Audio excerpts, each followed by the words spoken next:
The preacher's voice still echoed through the canyon chapel when Sarah Mitchell pulled her new husband aside, her fingers trembling against his calloused hands. "Before we leave for your ranch, there's something you must know. I can't give you children, sir."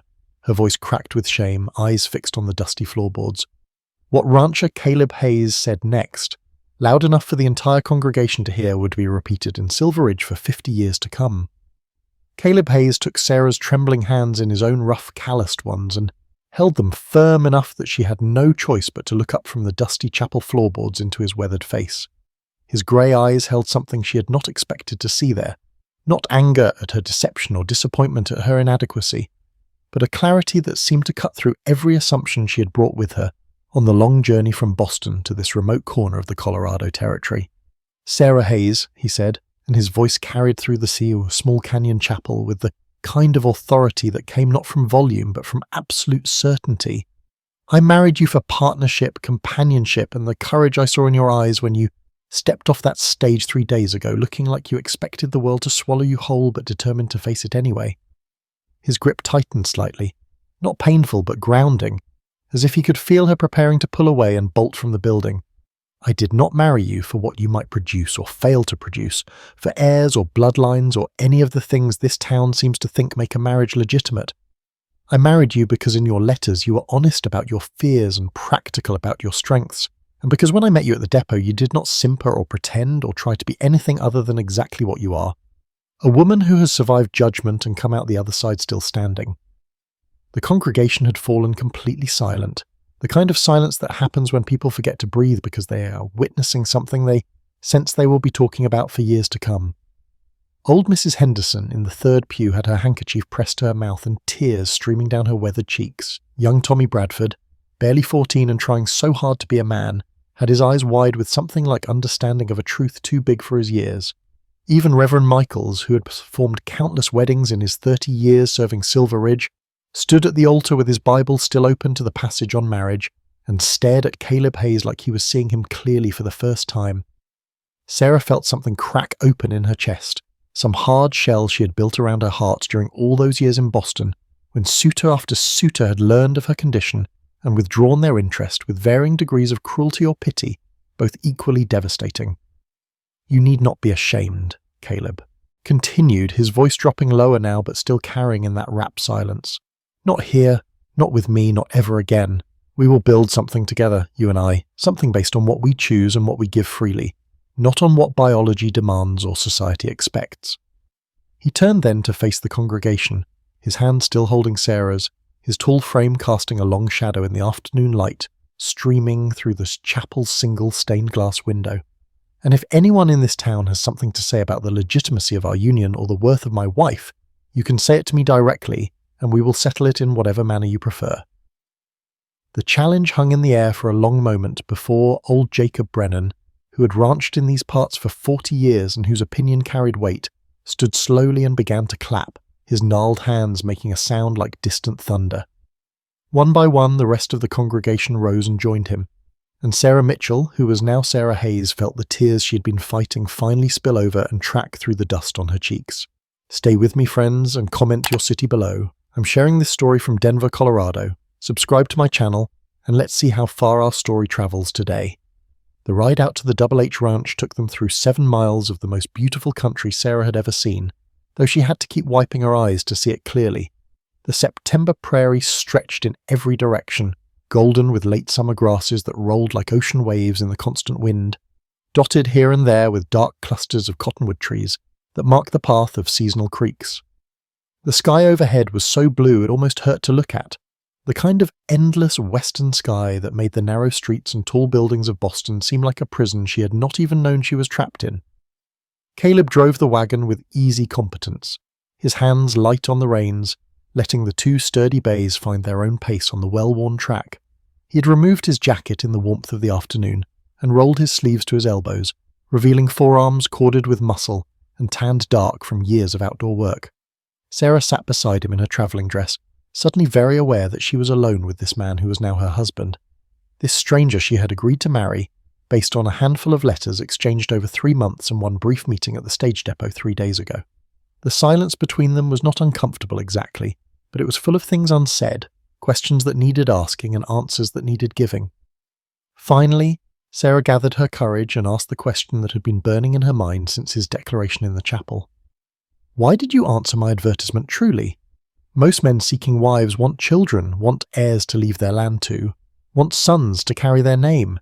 You must have had other options, other women who could give you that." Caleb was quiet for a long moment, his eyes on the horizon where the mountains rose purple and distant.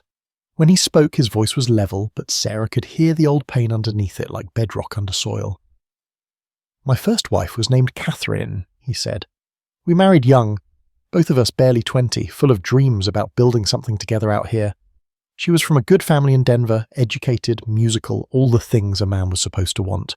We were happy, truly happy, and when she told me she was expecting, I thought I was the luckiest man in the territory." He paused, and Sarah saw his jaw tighten, a muscle jumping near his ear. The pregnancy was difficult from the start.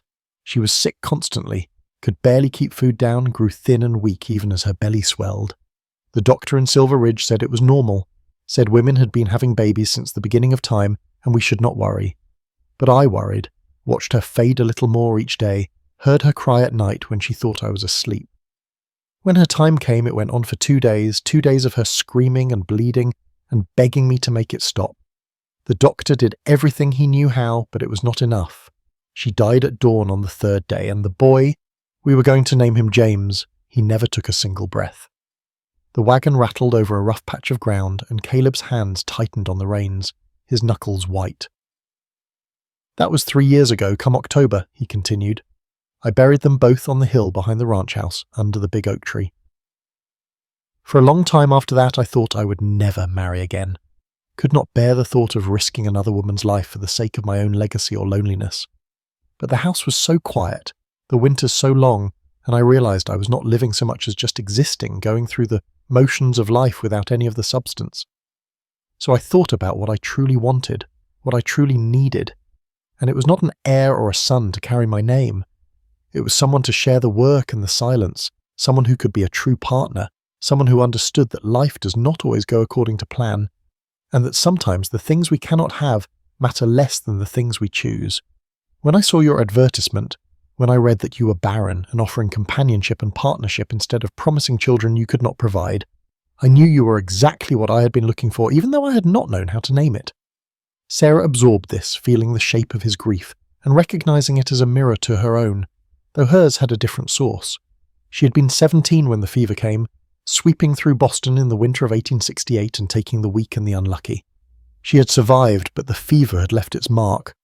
And when she was well enough to understand what the doctors were telling her mother in hushed voices outside her bedroom door, she learned that she would never bear children, that the fever had damaged something essential inside her in ways that could not be repaired. Her mother had wept as if Sarah had died, mourned the grandchildren she would never have, the alliances that could never be made through advantageous marriages. The suitors who had been circling before her illness vanished like morning fog, and the ones who came after, once they learned the truth, found excuses to withdraw their interest. By the time Sarah was 25, she had been written off as a spinster, a pitiable creature to be shuffled between relatives who tolerated her presence, but made clear she was a burden. When her mother died 2 years ago, Sarah found herself alone in the world with a small inheritance that would not last long, and no prospects, no future, nothing but the long, slow slide into dependency and irrelevance that awaited unmarried women of no fortune. The advertisements for mail-order brides had seemed like a last desperate gamble, but Sarah had decided that honesty was the only policy she could live with, could not bear to deceive some lonely rancher or miner, only to face his disappointment and anger when the truth came out. So she had written her advertisement with brutal frankness. Educated woman of good character seeks partnership in marriage, unable to bear children, skilled in household management and basic medicine, willing to work hard and build a life in the Western Territories. She had expected no responses, or perhaps cruel ones, but Caleb Hayes had written back within a week, and his letter had been like water in a desert. He wrote of his ranch and his work, of the beauty of the country and the harshness of the winters, of his need for partnership and his respect for honesty. They had exchanged letters through the summer, each one building a picture of who the other was, what they wanted, what they could offer. And when he finally sent the money for her passage and asked her to come to Silver Ridge, Sarah had sold everything she owned, packed her few belongings, and taken the leap into the unknown. Now here she sat beside him in a wagon rolling across the golden prairie, married to a man she barely knew but who had just defended her worth in front of an entire congregation, who had just shared his deepest grief with her as easily as commenting on the weather. The ranch came into view as they crested a long rise, a cluster of buildings nestled in a valley where a creek ran silver between its banks. The main house was built of local timber and stone, solid and well made but not fancy, with a wide porch that wrapped around two sides and a stone chimney rising from the centre. Beyond it stood a large barn painted red, several outbuildings, corrals with sturdy fences, and pastures where cattle grazed in scattered groups. It was bigger than Sarah had expected, more prosperous looking, evidence of years of hard work and careful management. "This is home," Caleb said simply, and there was pride in his voice, but also a question, as if he was asking whether she thought she could make it hers too. Sarah looked at the ranch spread out below them, at the house that would shelter her and the land that would sustain her, at this new life she had chosen out of desperation that was beginning to look like it might hold possibilities she had not dared to imagine. The September sun was beginning its descent toward the mountains, painting everything in shades of gold and amber, and the wind carried the smell of sage and grass and wood smoke from some distant fire. "It is beautiful," Sarah said, and meant it. But she was not just talking about the land. She was talking about this moment, this unexpected grace, this man beside her who had taken her shame and transformed it into something else entirely, who had stood before his community and declared that she was enough exactly as she was. As they rolled down the slope toward the ranch buildings, Sarah felt something she had not felt in years, not hope exactly, that was too fragile a thing to claim yet, but possibility, the sense that her life was not over, but perhaps just beginning in a form she had never anticipated. Caleb glanced at her and smiled, a small expression that softened his weathered features and reached his grey eyes, and Sarah found herself smiling back, tentative but real. They rode the rest of the way in comfortable silence. Two people who had married as strangers, but who were beginning to understand that they might, given time and patience and the courage to be honest, build something neither had thought possible. A marriage based not on what they lacked, but on what they chose to give, not on society's expectations, but on their own determination to create something true. The ranch house was exactly what Sarah expected from a man living alone for 3 years, well maintained in all the practical ways that mattered for survival, but clearly lacking any of the small touches that transformed a structure into a home. Caleb helped her down from the wagon and carried her trunk to the porch, his movements efficient and careful, and Sarah stood for a moment taking in her new domain, with the eye of someone who had managed households since she was old enough to reach the kitchen table. The porch was swept clean but bare, no chairs for sitting in the evening shade, no pots of herbs or flowers to soften the raw wood, no welcome mat at the door. Inside was more of the same, functional furniture built for durability rather than comfort, a kitchen with good bones but surfaces covered in the fine dust that accumulated when no one stayed in one place long enough to notice it settling. The main room held a substantial stone fireplace with a mantel that displayed nothing but a single oil lamp, a table with 4 chairs, though only one showed any sign of regular use, a bookshelf half full of volumes on animal husbandry and land management, and windows that let in good light but were uncurtained and streaked with months of rain and dust. The floor was swept but not scrubbed, the dishes in the kitchen were clean but stacked haphazardly, and that whole place had the echo that comes to spaces where voices are rare, and laughter rarer still.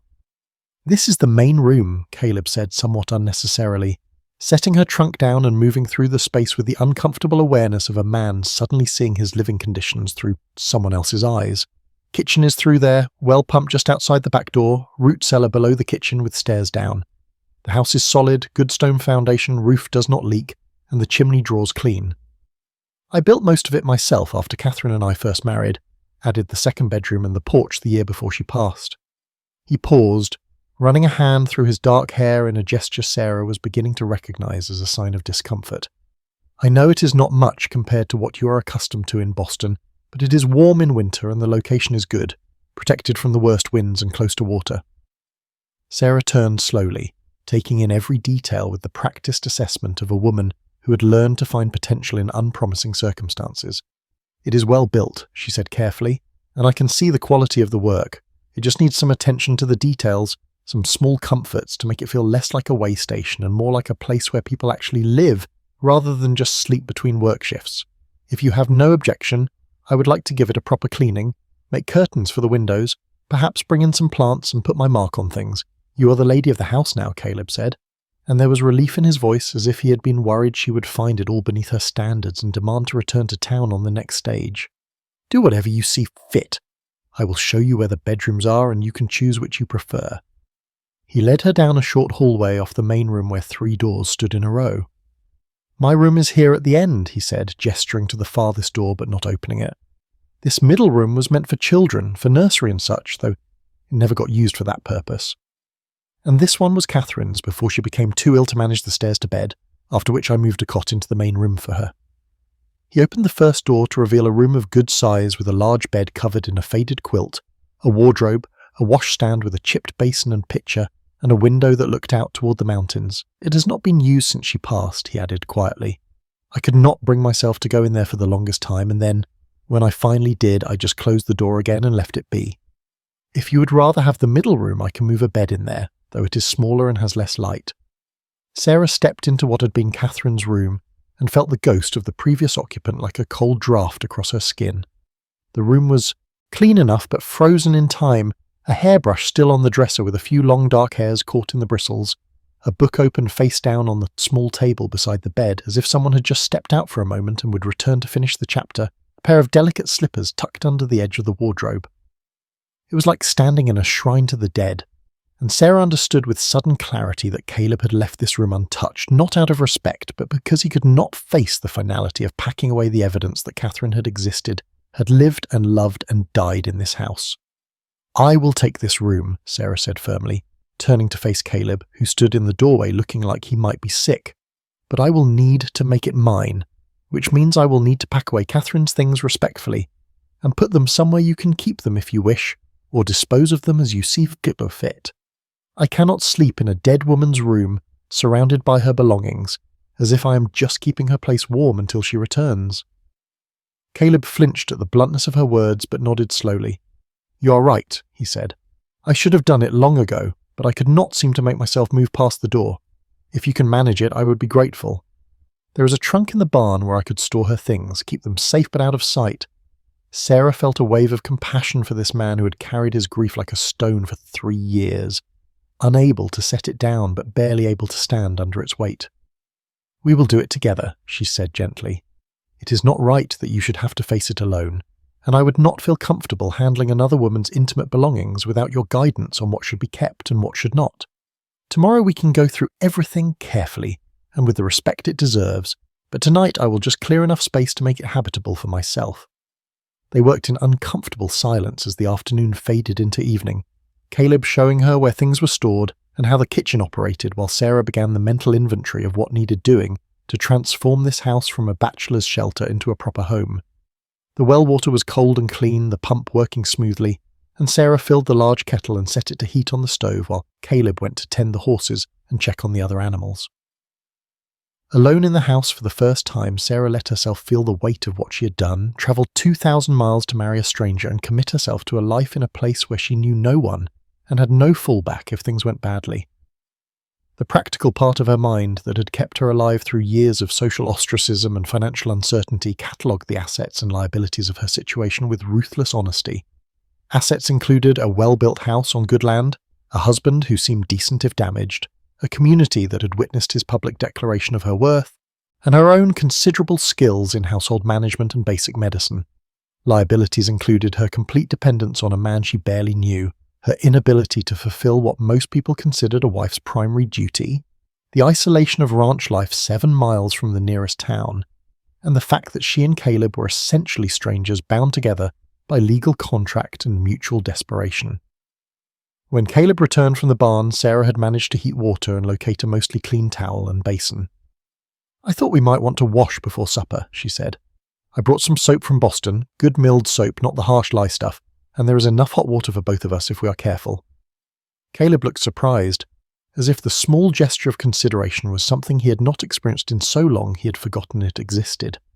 That is kind of you, he said. I will wash at the pump outside and leave the hot water for you. Over a simple supper of salt pork, beans, and the bread Sarah had brought from town, they began the awkward process of negotiating the terms of their shared life. Caleb was not much of a conversationalist, answering questions with brief sentences and asking few of his own. But Sarah persisted with the determination of someone who knew that silence left too much room for misunderstanding and misery. She told him about her life in Boston, the comfortable childhood that had ended with her father's death when she was 12, the years of her mother managing their declining fortunes while Sarah learned all the skills expected of a young woman of good family. She told him about the fever, speaking clinically about the illness and its aftermath. The doctors explaining to her mother that the high temperatures had caused damage that meant Sarah would never conceive or carry a child to term. "I was 17 when they told me," Sarah said, staring at the plate in front of her rather than meeting Caleb's eyes. "Old enough to understand what it meant for my future, which is to say it meant I had no future at least, not the one everyone had assumed I would have. My mother took it harder than I did in some ways, wept for days about the grandchildren she would never hold, the family line that would end with me. The suitors who had been calling stopped coming, and the few who appeared after that disappeared once they learned the truth. By the time I was 20, I was considered a hopeless case, a burden to be passed between relatives who took me in out of duty but made sure I knew I was there on sufferance. When my mother died 2 years ago, I inherited just enough money to live modestly for perhaps another year or two, and I knew I had to find some way to secure my future before it ran out and I became entirely dependent on the charity of cousins who barely tolerated my existence." Caleb listened without interrupting, his weathered face impassive but his eyes intent on hers. When she finished, he was quiet for a long moment before speaking. "I will not pretend to understand what it is like to be a woman in your circumstances," he said slowly. "But I know something about being judged for things beyond your control, about having people decide your worth based on what you can or cannot provide. After Catherine died, people in town treated me with pity that felt like accusation, as if I had somehow failed in my duty to keep her alive, as if her death was a reflection of some weakness in me. The married women brought me casseroles and looked at me like I was broken. The unmarried ones began to circle like vultures, seeing a widower with a profitable ranch as an opportunity, not caring that I was still raw with grief and rage. I rejected them all, sometimes kindly and sometimes not, until people decided I was too damaged or too particularous and left me alone. That was what I thought I wanted, to be left alone with my work and my memories. But after a year or two of that, I realized I was not healing so much as just going numb, letting myself turn into something hard and cold and barely human." He pushed his plate away and leaned back in his chair, his eyes going to the darkening window. "When I decided to seek a wife, I knew I could not go through the usual channels, could not court some local girl and pretend I was looking for romance and children and all the things a normal marriage was supposed to provide. I needed someone who understood that life was more complicated than that, who had been forced to reckon with loss and limitation and had come out the other side still willing to try. When I read your advertisement, I felt something I had not felt in years, which was recognition. Here was someone who understood that honesty was harder but better than pretending, who was offering exactly what she could provide and asking for exactly what she needed in return. That seemed to me like the foundation for something real, something that might actually last because it was not built on illusions that would shatter the first time reality intruded."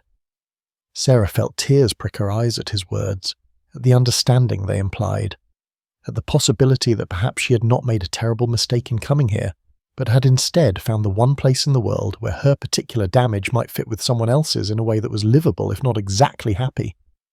"We should establish some ground rules," she said, wiping her eyes quickly and returning to practicality like diving into cold water. Clear boundaries so we both know what to expect from this arrangement." Caleb nodded. "That seems wise. What do you propose?" "Separate bedrooms," Sarah said firmly. "I will not presume intimacy that has not been earned, and I suspect you are not ready for the vulnerability that requires. We are married in law, but we are strangers in fact, and forcing false closeness would benefit neither of us. I will manage the household, cooking, cleaning, mending, preserving, and all the domestic work. I can also keep accounts if you trust me with that responsibility, as I am good with figures and organization. In return, you will provide for my material needs, shelter, food, clothing, and a share of any profits from the ranch so that I am not entirely dependent on your goodwill should circumstances change.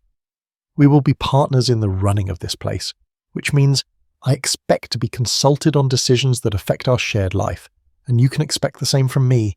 We will be civil to one another, respectful, honest about our needs and limitations. Beyond that, we can let time show us What else might be possible without forcing anything before either of us is ready?" Caleb listened to her terms with something like relief spreading across his features. "Those terms seem more than fair," he said. "I will add only that you are free to write letters to anyone you choose. Go to town whenever you wish, though I would prefer you take the wagon rather than ride alone until you know the country better, and keep whatever connections to your former life you want to maintain. You are not a prisoner here, Sarah, and I do not expect you to cut yourself off from the world just because you married me. If at any point this arrangement becomes unbearable for you, if you find you cannot live with the isolation or the work or me, I will not hold you against your will. I will provide you with money enough to travel wherever you wish to go and make a fresh start, and I will not speak ill of you or make difficulties. That is my promise to you, that you will always have a choice, even if that choice is to leave." Sarah felt something loosen in her chest at his words, some fear she had not acknowledged until he addressed it. "Thank you," she said quietly. "That means more than you perhaps know, to have that safety even if I hope never to need it." They finished the meal in more comfortable silence, and Sarah insisted on cleaning up while Caleb went to do a final check on the animals before full dark. Alone in the kitchen washing dishes in the warm lamplight, Sarah let herself cry for a few minutes, releasing the tension and fear and strange fragile hope of the day. When Caleb returned, she had composed herself, and they stood awkwardly in the main room trying to figure out how to end the day, how to say goodnight and retreat to their separate spaces without making it feel like rejection or relief. "Sleep well," Caleb said finally. "Tomorrow will be a long day, much to do to get you settled properly." "You as well," Sarah replied. "And thank you again for everything you said in the church, for bringing me here, for giving me a chance at a life I thought was no longer possible." He nodded and disappeared down the hall to his room, closing the door with a soft click. Sarah went to what was now her room and closed her own door, leaning against it for a moment before moving to light the lamp on the bedside table.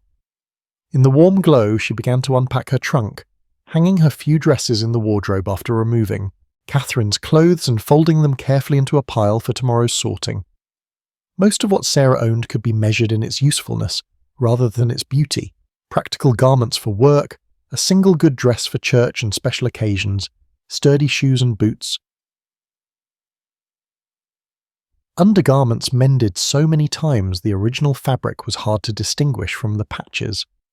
At the bottom of the trunk, wrapped in soft cloth, was the one item of pure sentiment she had allowed herself to keep, a silver locket that had belonged to her grandmother, containing a photograph so old it had faded to shades of grey and brown. The photograph showed a family, her grandparents and their 3 children, standing stiff and formal before the photographer's backdrop, the image of a life built on blood and continuity, everything Sarah would never have. She opened the locket and stared at the faces for a long moment, feeling the familiar ache of loss, not for these particular people who had died before she was born, but for the possibility they represented, the normal life that would never be hers. From down the hall she heard the sound of Caleb's door opening, his footsteps moving to the main room and then returning, the creak of floorboards as he paced in his room like a caged animal. Sarah wondered if he was thinking of Catherine, of the room that now held a different woman, if he was regretting his choice or questioning whether he could really build something new on the ruins of what he had lost. She clutched the locket tighter and whispered a prayer to whatever might be listening, a plea for strength and patience and the wisdom to know when to push forward and when to wait. Outside the window, the prairie night was alive with sounds, crickets and nightbirds, the distant yip of coyotes, the wind moving through the grass like water. The moon rose over the mountains, casting silver light across the land, and Sarah stood at the window looking out at her new home, feeling small and uncertain, but also strangely determined. She had survived the fever and the years of rejection, had survived poverty and dependence and the daily humiliation of being tolerated rather than wanted. She could survive this too, this strange marriage to a grieving widower, this isolated life on the edge of civilization. More than survive, perhaps. If she was careful and patient and willing to work for it, she might even find a way to build something worth having, a partnership if not passion, respect if not romance, a life that was hers by choice rather than by default. The pacing down the hall finally stopped, and Sarah heard Caleb's bed creak as he settled for the night. She changed into her nightgown and climbed into the bed that had been Catherine's, pulling the faded quilt up to her chin and trying not to think about the woman who had died giving birth in this very house, trying not to see it as an omen or a warning. Tomorrow she would clean and organize, would pack away the ghosts and make space for the living. Tomorrow she would begin the work of transforming this house and this marriage into something that might sustain them both through the long winter ahead. But tonight she was just a woman, lying in the dark in a strange bed in a strange place, listening to the wind and holding a locket containing the image of a family she would never have, hoping that the choice she had made in desperation might somehow lead to something more than just survival. The first 6 weeks of marriage passed in a rhythm of work and gradual accommodation that surprised them both with its relative ease, though ease was perhaps too gentle a word for the relentless labour required to keep a ranch running, as autumn deepened into the early warnings of winter. Sarah threw herself into transforming the house with the focused intensity of someone who needed to prove her worth through visible accomplishment, scrubbing every surface until it gleamed, sewing curtains from fabric she had Caleb bring from town, organising the kitchen and pantry with a system that made sense and saved steps, and attacking the account books with the sharp intelligence that had been wasted on managing her mother's declining household in Boston. Within 2 weeks she had identified 3 merchants in town who were overcharging for supplies, found a better price for bulk grain from a farmer on the other side of the valley, and reorganised the record-keeping so that Caleb could see at a glance what was owed and what was earned.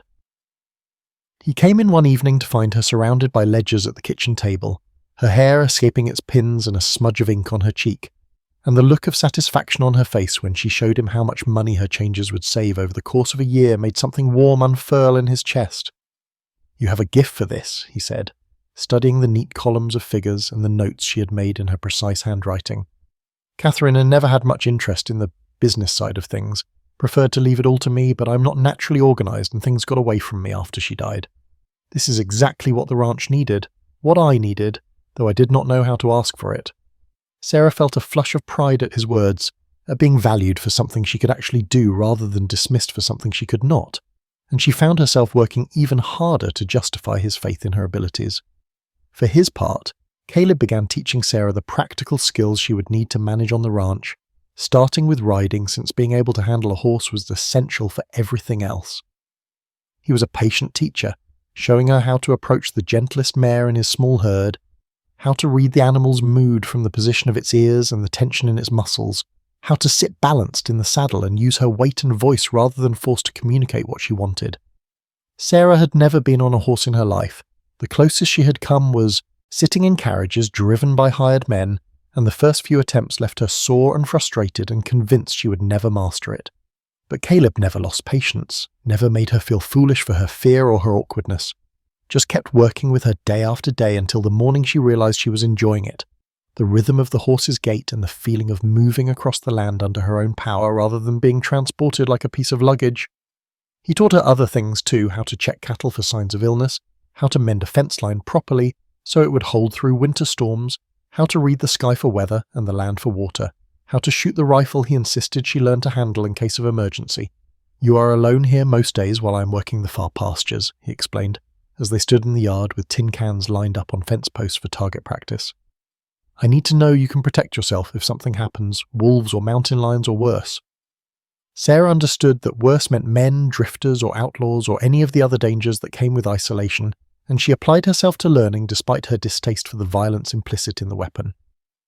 By the end of the first month she could hit a target at 50 yards more often than not, and Caleb pronounced her competent enough to be trusted with the rifle when he was away. The people of Silver Ridge watched the development of the Hayes marriage with the avid interest that small communities bring to any novelty, and the gossip that reached Sarah's ears when she went to town for supplies ranged from sympathetic to salacious. Some of the women who had witnessed Caleb's declaration in the church treated her with a respect bordering on admiration, asking her advice on household matters and including her in the casual conversations that happened round the fabric counter at Morrison's Mercantile.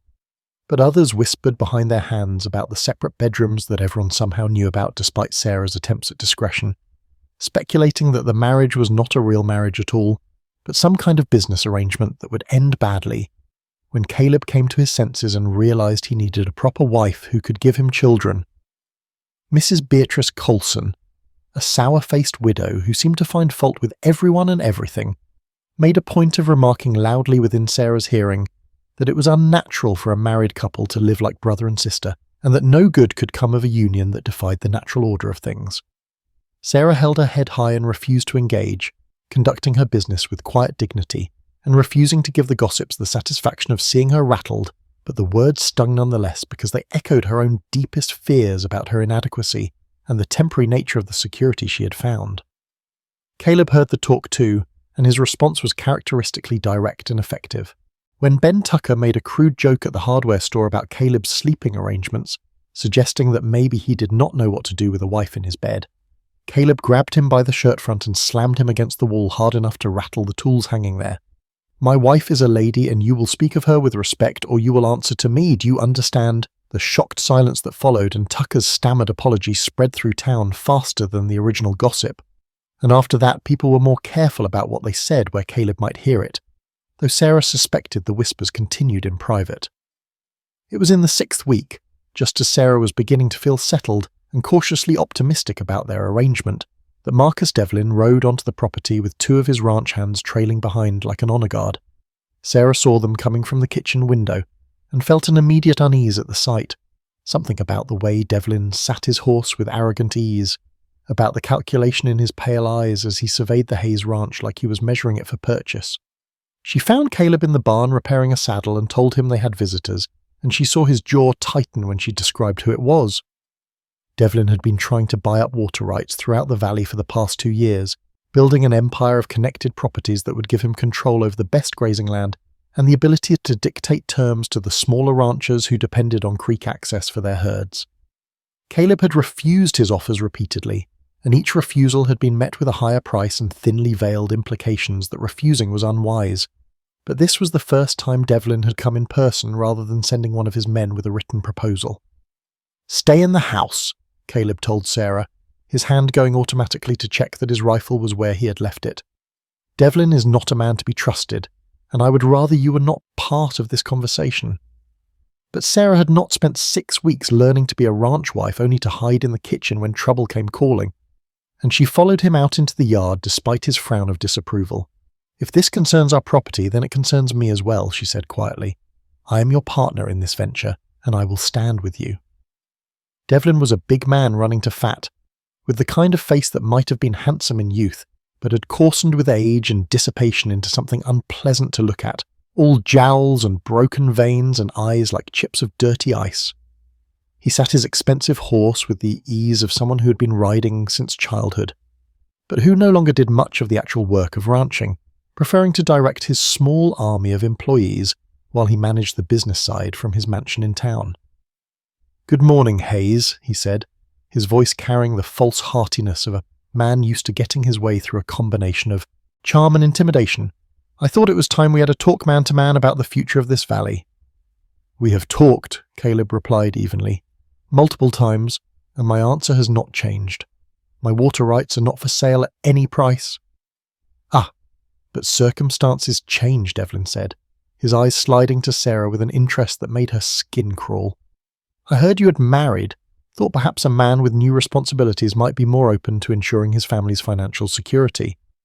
I am prepared to offer you $20,000 for the rights to Willow Creek where it crosses your property, more than fair compensation for something you are not even using to its full potential.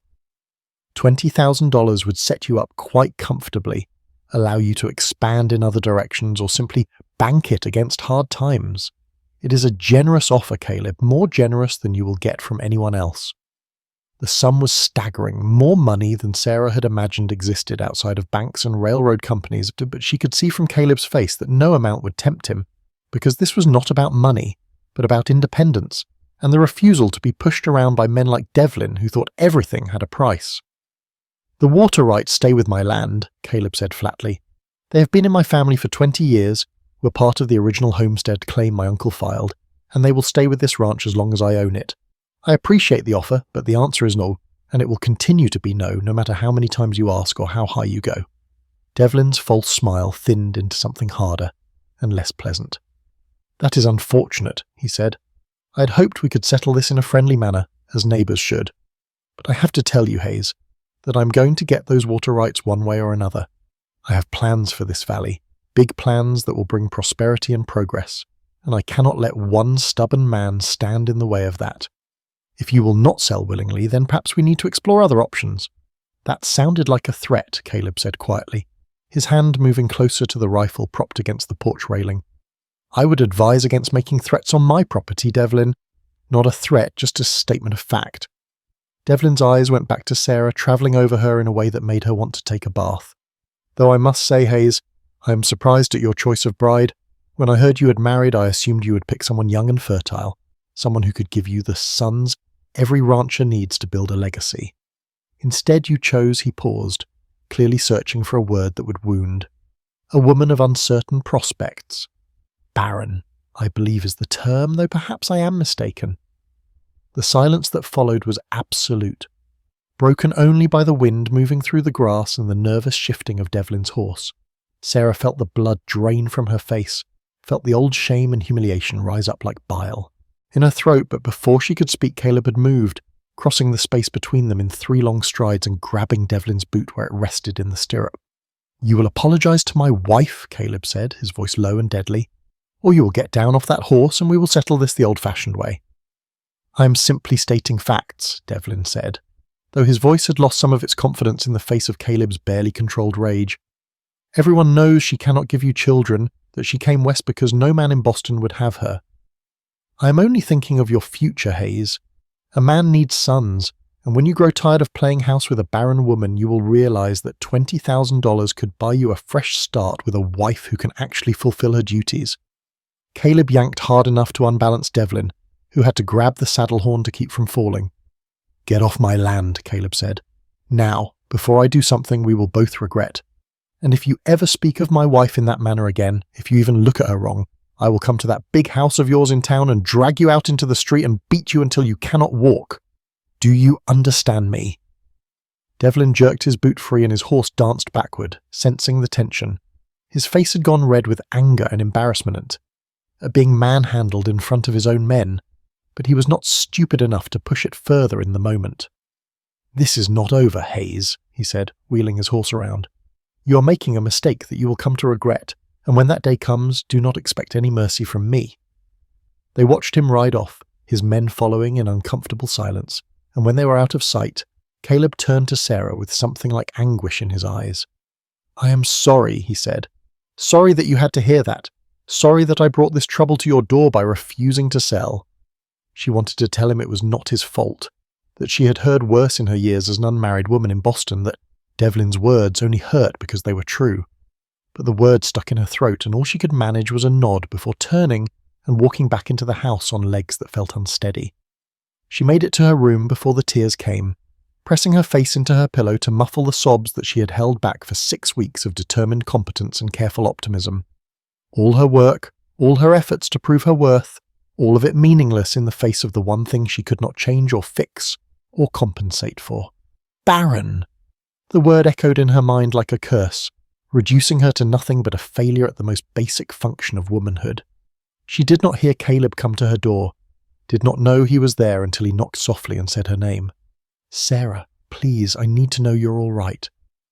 "I am fine," she managed, her voice muffled and unconvincing. "You are not fine, and you do not need to pretend with me." His voice was gentle, the anger from earlier replaced with concern. "May I come in?" She wanted to say no, wanted to hide her weakness and her shame, but she also found that she did not want to be alone with the poison of Devlin's words eating away at her. She opened the door and stepped back, and Caleb entered her room for the first time since she had packed away Catherine's belongings and made it her own. He looked around, taking in the curtains she had made, the books arranged on the small shelf, the quilt she had brought from Boston now covering the bed, all the small touches that marked this as her space. Then he looked at her, really looked at her, and saw the tears on her cheeks and the devastation in her eyes. "What Devlin said," he began, but she cut him off. "Was true," she said flatly. "I am barren, I cannot give you children, and eventually you will realize that you made a mistake in marrying me, and you will regret it just as he said. That is what you believe? That I will regret choosing you?" She gestured helplessly. "How can you not? Every man wants sons, wants heirs, wants to build something that will last beyond his own life. I can give you none of that. Can offer you nothing but myself and my work, and it will never be enough." Caleb crossed the room in 2 strides and took her hands in his, holding them firmly when she tried to pull away. "Listen to me, Sarah. Listen and believe, because I'm going to say this once and I need you to hear it. I did not marry you to get children. I married you because you are smart and capable and honest, because you make this house feel like a home instead of a tomb, because in 6 weeks you have done more to improve this ranch than I managed in 3 years alone. I married you because when I come in from a long day of work, there is hot food on the table and someone to talk to about the decisions that need making, because you look at the account books and find ways to save money that never occurred to me, because you learned to ride and shoot and do a dozen other things that were foreign to you rather than sitting around feeling sorry for yourself. You're worth 10 of any other woman I could have chosen, and the fact that you cannot bear children is not a failing, but simply a fact, no more shameful than the colour of your eyes or the shape of your hands." Sarah stared at him, wanting to believe but afraid to let herself hope. "But sons," she whispered.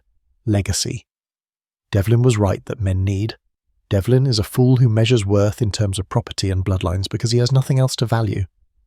Caleb released one of her hands to touch her face, wiping away tears with a gentleness that contrasted with the roughness of his calloused fingers. "I had a son, Sarah. For 2 days I had a son, and then I buried him next to his mother, and I thought I would die from the grief of it. Do you really think I want to risk that again?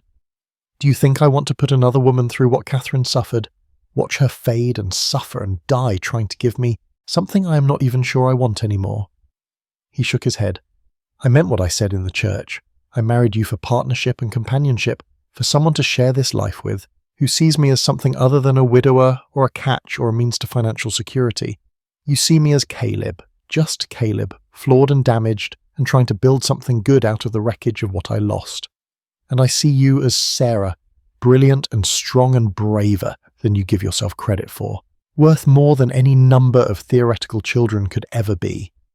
She felt something break open in her chest, some hard knot of shame and self-loathing that had lived there so long she had forgotten it was not a natural part of her. The tears came harder, but they felt different now, not the bitter tears of humiliation, but something closer to relief, to being seen and valued for who she actually was rather than mourned for who she could never be.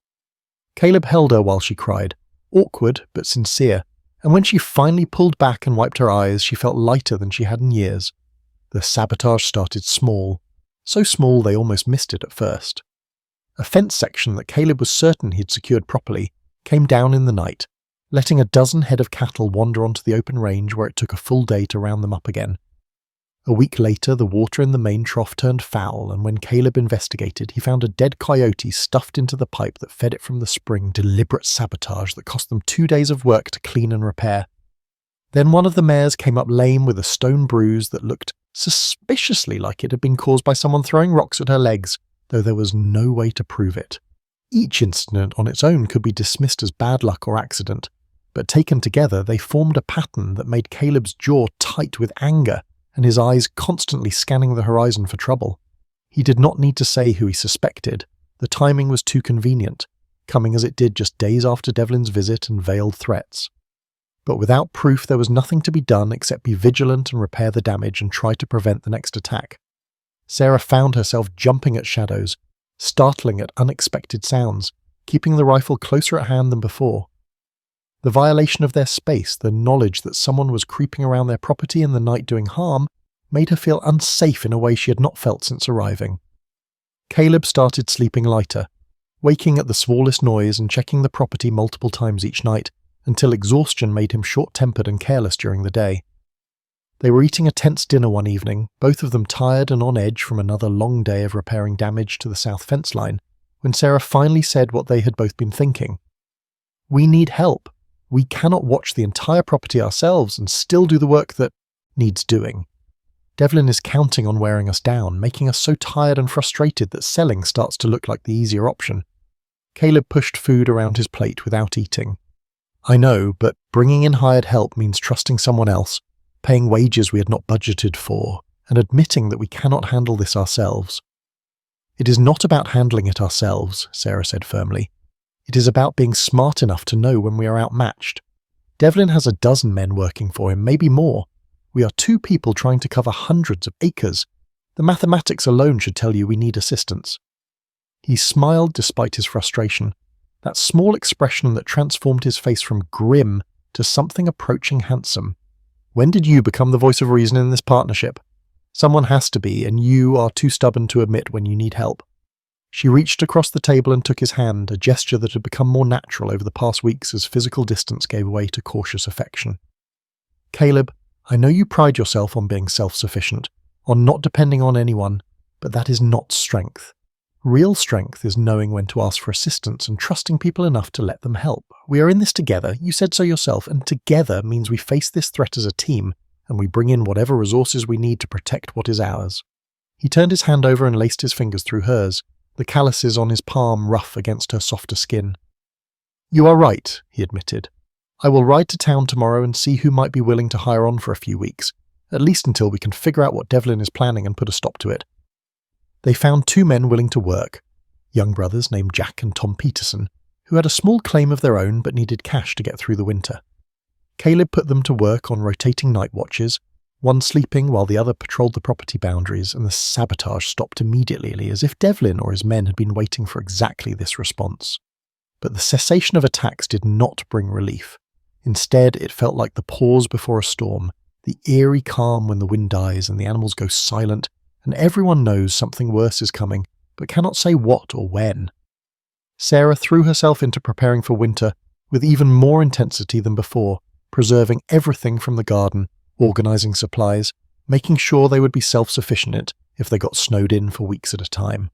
Caleb taught her to process a deer he had shot, overcoming her squeamishness about the blood and the gutting to show her how to butcher the carcass efficiently and waste nothing. She proved to have a steady hand and a strong stomach once she got past the initial revulsion, and he found himself oddly proud of her willingness to learn things that most refined Eastern women would have fainted at the thought of. They worked side by side in the barn, cutting meat and rendering fat and packing everything carefully in salt, and the domesticity of the shared labour felt like a kind of intimacy that was safer than the physical kind, building trust through competence and cooperation rather than through passion that might burn out or lead to hurt. One evening, as they sat on the porch watching the sunset paint the mountains in shades of orange and purple, Sarah finally asked the question that had been nagging at her since Devlin's visit. Why does he want the water rights so badly? There is plenty of water in this valley, other creeks and springs that could serve his purposes. Why is he so focused on Willow Creek specifically? Caleb was silent for a long moment, staring out at the land he knew so well. "Because Willow Creek is the headwaters for everything downstream," he finally said. "Control that and you control access for 5 other properties during the dry season. Devlin has been buying up those properties one by one, and if he gets my water rights, he will have a monopoly on summer grazing for this entire section of the valley.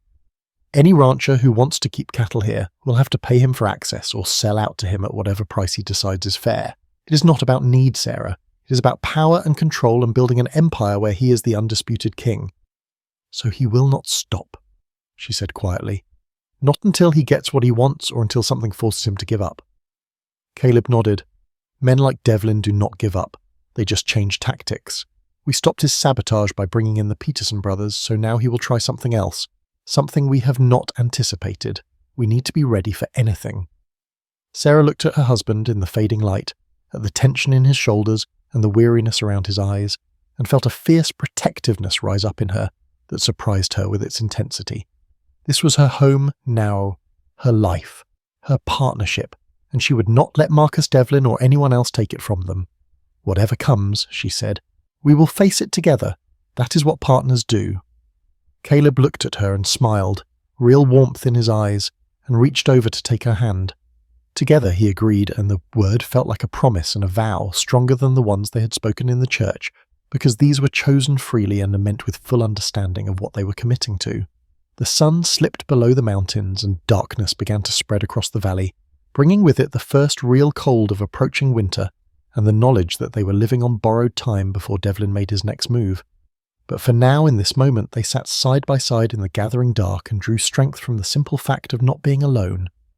The fire started sometime after midnight when the wind had picked up from the west and the October air had turned cold enough to frost the grass, conditions that should have made a fire less likely but instead made it spread faster once it caught.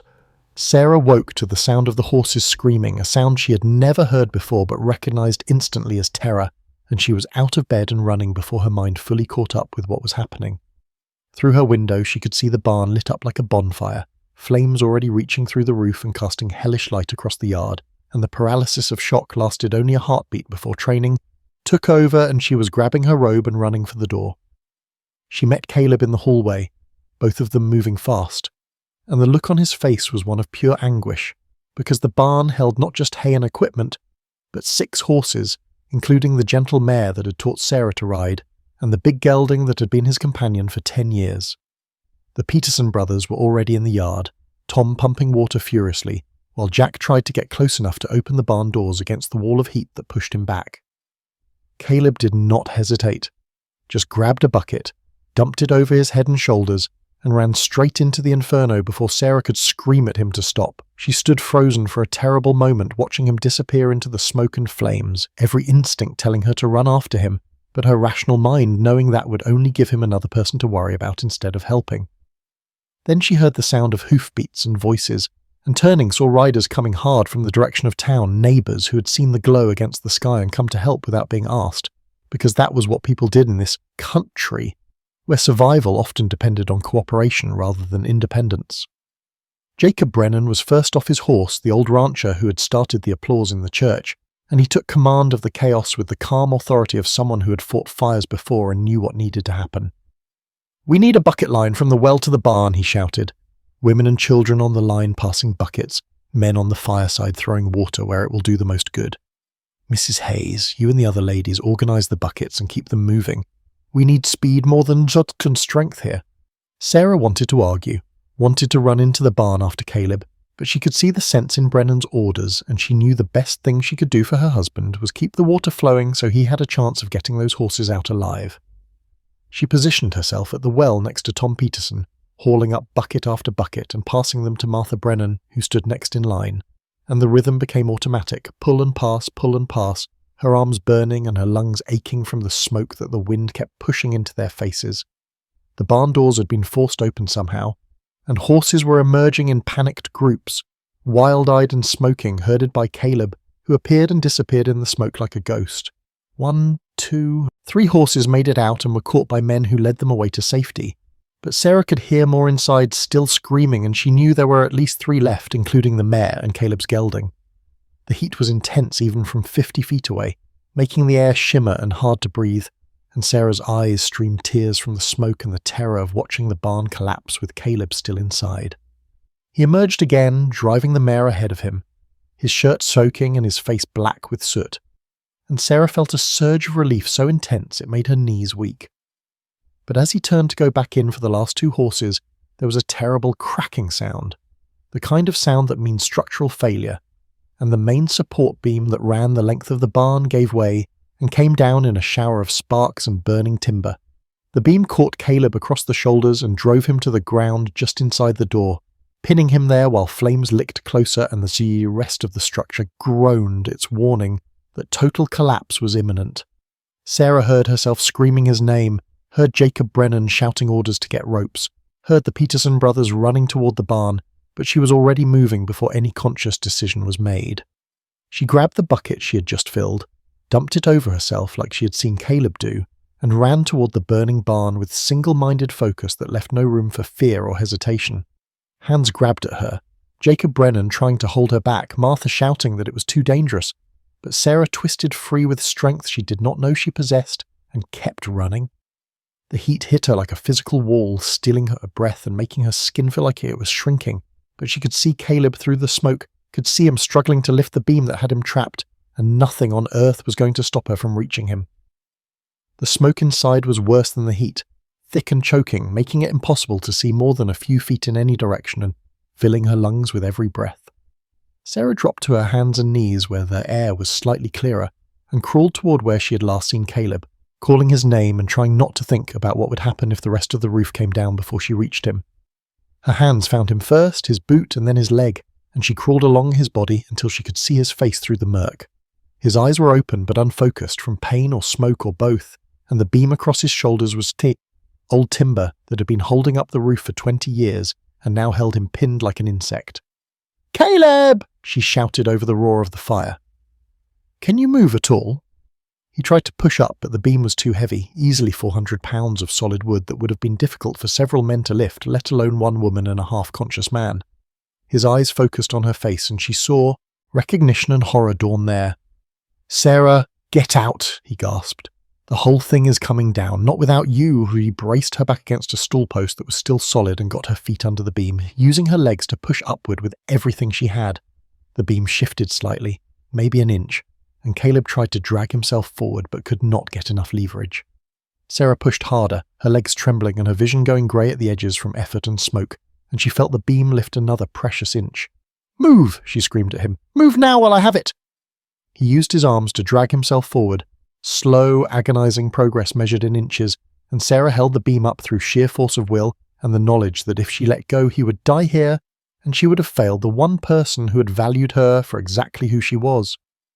The Peterson brothers appeared out of the smoke like avenging angels, Jack and Tom both coughing and with rags tied over their faces, and between the three of them they got the beam lifted high enough for Caleb to pull himself clear. Then they were running, half carrying Caleb between them, Sarah stumbling behind with her lungs burning and her strength nearly gone. They made it out of the barn 30 seconds before the rest of the roof collapsed inward with a roar like thunder and a fountain of sparks that shot 50 feet into the night sky. They fell together in a heap 20 yards from the blaze, all of them mopping and gasping, and Sarah rolled over to find Caleb staring at her, with an expression she could not read through the soot and the tears streaming from his smoke-damaged eyes. "You came in after me," he said, his voice rough and disbelieving. "The barn was collapsing and you ran inside." The adrenaline was draining out of her system, leaving her shaking and suddenly aware of how close they had both come to dying, how easily the beam could have fallen a minute earlier, or the roof could have collapsed while she was still crawling toward him. "Of course I came after you," she said, and her voice came out angry, though she was not sure who she was angry at. Him for going in there in the first place, or herself for being terrified, or the universe for putting them in this situation. "Did you think I would just stand there and watch you die?" "You could have died," he said, and now he was the one who sounded angry. "You could have been killed coming after me, and for what? For horses? For a barn that can be rebuilt?" He reached out with shaking hands and took her face between his palms, heedless of the audience of neighbours who were still working to contain the fire and keep it from spreading to the other buildings. "You could have died," he repeated, and this time his voice broke on the words. "Don't you understand you're worth more to me than every horse, every acre, every piece of timber and nail in that barn? You're worth more than all of it combined, and the thought of losing you, of you dying because you tried to save me, I cannot bear it." Sarah stared at him, at the raw emotion on his soot-covered face, at the tears cutting clean tracks through the grime, and something inside her that had been carefully controlled for weeks suddenly broke open. "I was terrified of being insufficient," she heard herself saying, the words pouring out in a rush now that the dam had broken. "Terrified that you would wake up one day and realize you made a mistake, that you could have had a real wife who could give you children and a normal life, that I'm just a placeholder until you come to your senses." When Devlin said those things about me being barren, about you growing tired of me, it was like he was saying out loud all the fears I have been carrying since the day I arrived. I've been so afraid of not being enough, of failing at this the way I failed at everything else, of proving right everyone who ever said I was worthless because I could not fulfill the one purpose women are supposed to have. Her voice was shaking now, the confession ripping out of her like something that had been poisoning her from the inside. And then I saw that beam fall on you, and I thought, he is going to die and I will have lost the one person who ever saw me as something other than damaged goods, the one person who valued me for what I could do rather than mourned me for what I could not. And I could not let that happen.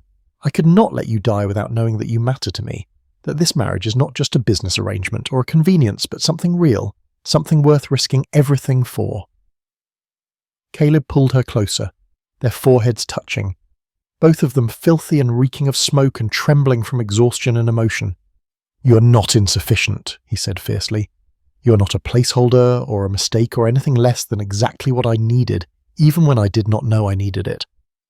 These past weeks watching you transform that house and learn to ride and stand up to gossips and manage accounts better than I ever could, watching you become part of this place and this life, I have felt something I thought died with Catherine. Not the same thing, this is different, but equally real and maybe more honest because it is not built on youthful dreams but on actual knowledge of who we are and what we can offer each other. You are everything, Sarah. Everything.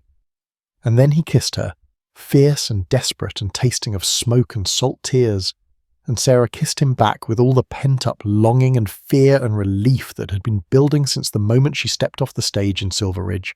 His hands moved from her face to her shoulders to her back, pulling her against him as if he could make them one person through sheer force of will, and she wrapped her arms around his neck and held on like he was the only solid thing in a world gone mad. Around them, the neighbours had finally gotten the fire contained enough to ensure it would not spread, and they tactfully turned their attention to salvaging what could be salvaged and pretending not to notice the Hayes couple clinging to each other in the ash-covered yard as if they were the only two people in existence. When they finally pulled apart, they were both crying, tears mixing with soot to make mud on their faces, and Sarah started to laugh through her tears at how ridiculous they must look. Caleb laughed too, a sound she had heard so rarely it was almost unfamiliar, and he stood and pulled her to her feet, swaying slightly from smoke inhalation and the blow he had taken when the beam fell. Jacob Brennan came over with a blanket and wrapped it around Sarah's shoulders, his weathered face creased with concern and something that might have been approval. "That was the bravest damn fool thing I have ever seen a woman do," he said gruffly. "Running into a burning barn with the roof about to come down. Caleb is lucky to have married someone with that kind of courage, even if you scared 10 years off all of us watching." Martha Brennan appeared with another blanket and a jar of water, fussing over both of them like a mother hen, and insisting they sit down before they fell down. The other neighbours gathered around offering help and condolences, and Sarah realised with a start that these people who had been strangers 6 weeks ago had ridden through the night to help them fight a fire, had risked their own safety to save what they could, and were now offering to help rebuild without being asked or expecting payment. This was community, she realised, the thing she had been missing in Boston, where neighbours were competitors and everyone kept their troubles private behind closed doors.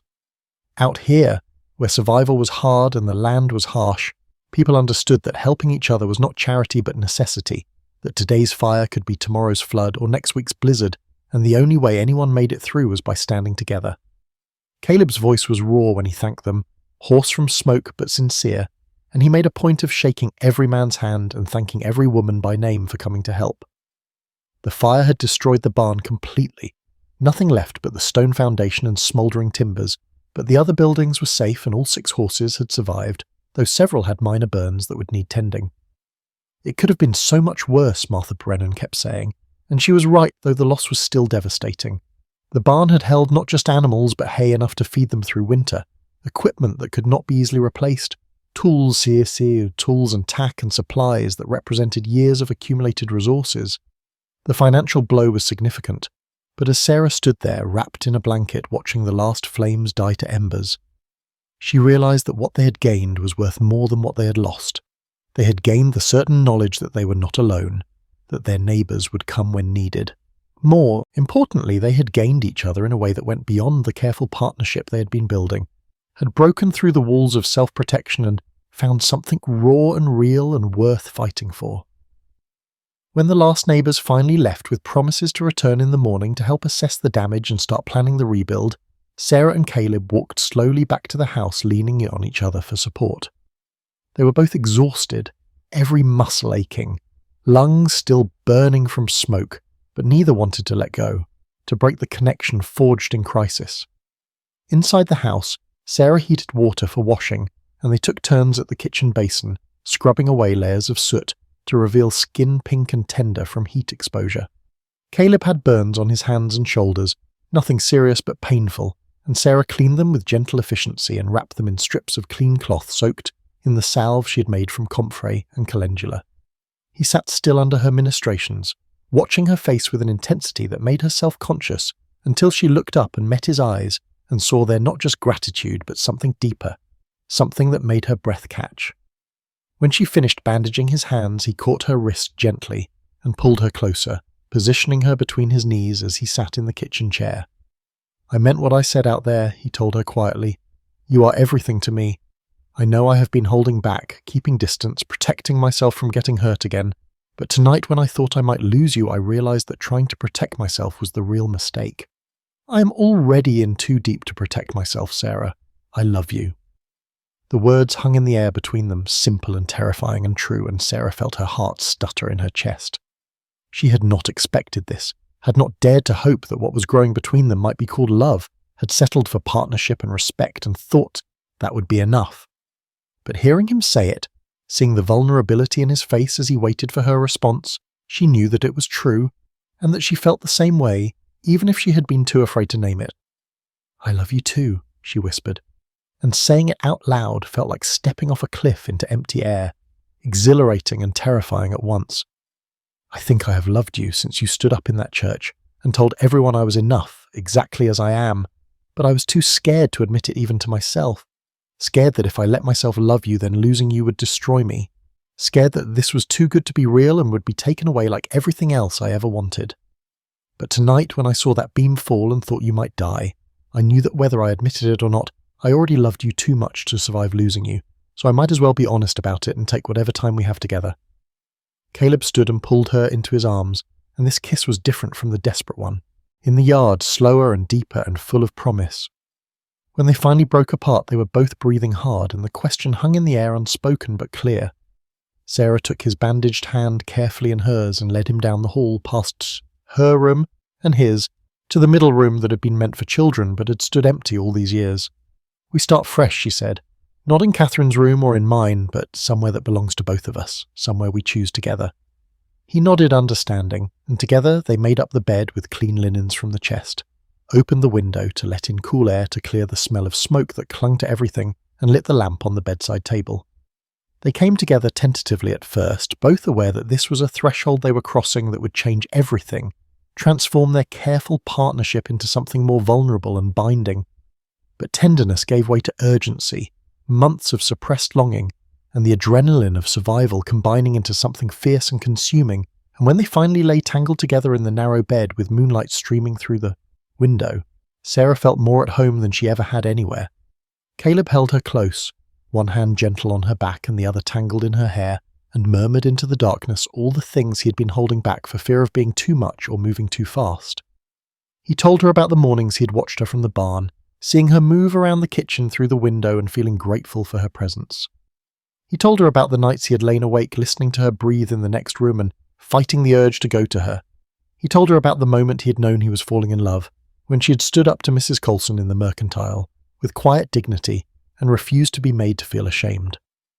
Sarah confessed her own suppressed feelings, the way her heart had started racing when he came in from working and smiled at her across the dinner table, the jealousy she had felt going through Catherine's belongings and wishing she could erase the past so he would be hers alone, the dreams she'd been having that left her restless and aching. They talked until exhaustion finally pulled them under, falling asleep wrapped around each other, like they were afraid the other might disappear if they let go. And when Sarah woke in the grey light of dawn to find Caleb still there beside her, soot still smudged on his face and bandages stark white against his tanned skin, she felt something settle in her chest that had been restless all her life. This was home, not the house or the ranch or even the town, but this man who had seen her clearly and chosen her anyway, who valued her for what she was rather than what she lacked, who had proven through words and actions that she was enough, just as she was. The barn was gone. There would be hard work ahead to rebuild and recover. Devlin was still a threat that would have to be faced, but none of that mattered as much as this. The certainty that whatever came they would face it together, not as partners of convenience, but as two people who had chosen each other freely and completely and would fight to keep what they had built.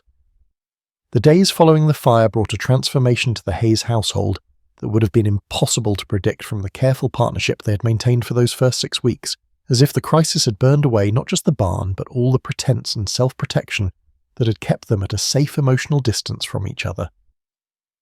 Sarah moved her belongings into the middle room that first morning, refusing to spend another night separated by walls and doors from the man she loved, and Caleb helped her carry her trunk and hang her dresses in the wardrobe, with a tenderness that made ordinary tasks feel sacred.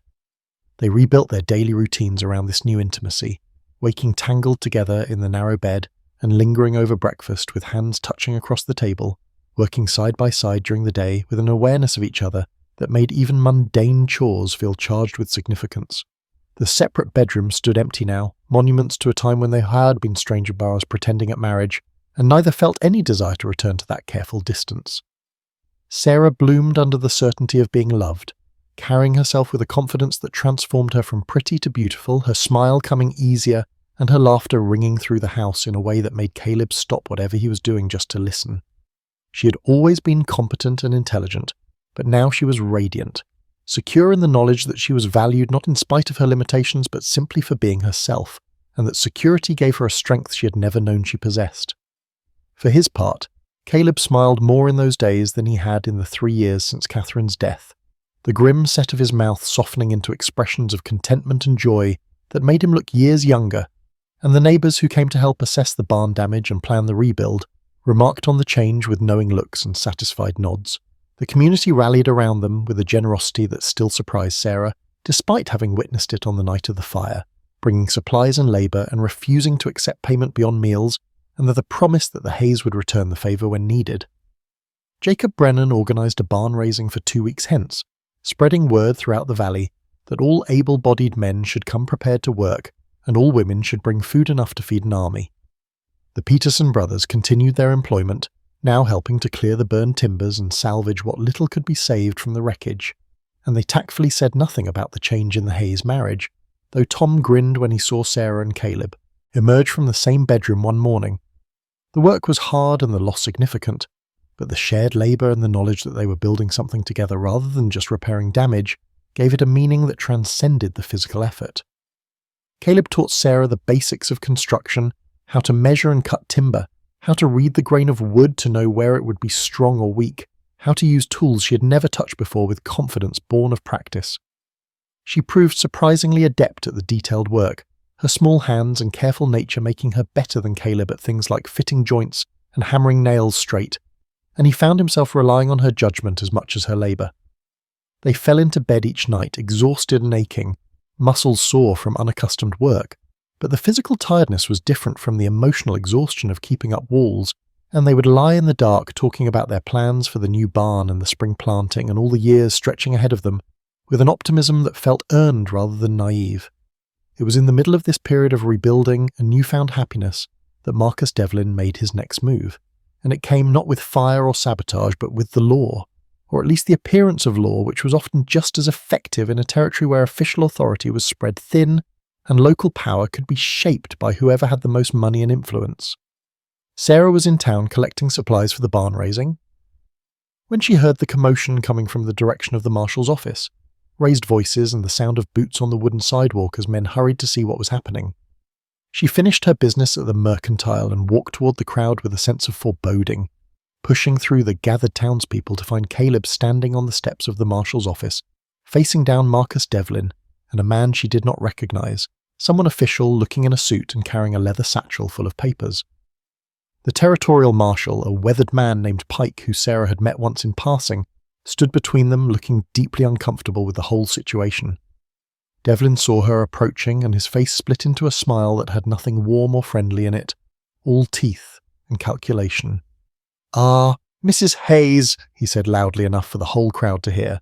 "How fortuitous that you should arrive just now. Perhaps you can convince your husband to see reason before this matter escalates beyond anyone's control." Sarah looked to Caleb, whose face was tight with barely controlled rage, jaw clenched and hands fisted, at his sides in a way that suggested he was contemplating violence and only just restraining himself. "What matter?" she asked carefully, positioning herself beside Caleb in a show of unity that she hoped conveyed they were a united front regardless of what Devlin had planned. Devlin gestured to the man in the suit who stepped forward with the officious air of someone who enjoyed wielding bureaucratic power. "This is Mr. Edmund Thorpe, land agent for the territorial government," Devlin said. "He has brought to my attention certain irregularities in the water rights claims for Willow Creek. Irregularities that suggest your husband's ownership of those rights may not be as clear as he has claimed." Thorpe opened his satchel and withdrew a sheaf of papers, holding them up for the crowd to see, even though no one but him could read them from that distance. "I have here documentation dating back to 1859 showing that water rights for Willow Creek were originally claimed by one Marcus Devlin Sr., father of the gentleman standing before you, as part of his homestead filing. Those rights were never transferred or sold, which means they remain with the Devlin family, and any subsequent claims made by other parties are invalid." Sarah felt her stomach drop as she understood what Devlin had done, fabricating or obtaining forged documents that would cast doubt on Caleb's legitimate claim and force him into expensive legal battles that could drag on for years. Caleb's voice was deadly calm when he spoke. My uncle filed the homestead claim for this property in 1861, and the water rights were part of that original claim, properly registered and transferred to me when he died. I have the documentation to prove it, filed with the land office and witnessed by the territorial surveyor.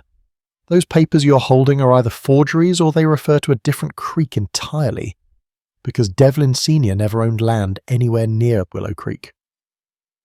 Thorpe smiled the condescending smile of bureaucrats everywhere who enjoy telling people they are wrong. I'm sure you believe that to be true, Mr. Hayes, but belief and legal reality are often two different things. The documents I have are properly notarized and bear the seal of the Territorial Land Office, which gives them precedence over any claims filed subsequently. Unless you can produce documentation that definitively proves your ownership and predates these claims, I am afraid I will have to rule in favor of Mr. Devlin and require you to cease any use of the disputed water rights pending a full legal hearing. The crowd murmured at this, a mix of sympathy for the Hayes and fascination at the drama unfolding, and Sarah saw several of the men who had been at the fire looking at Devlin with open hostility.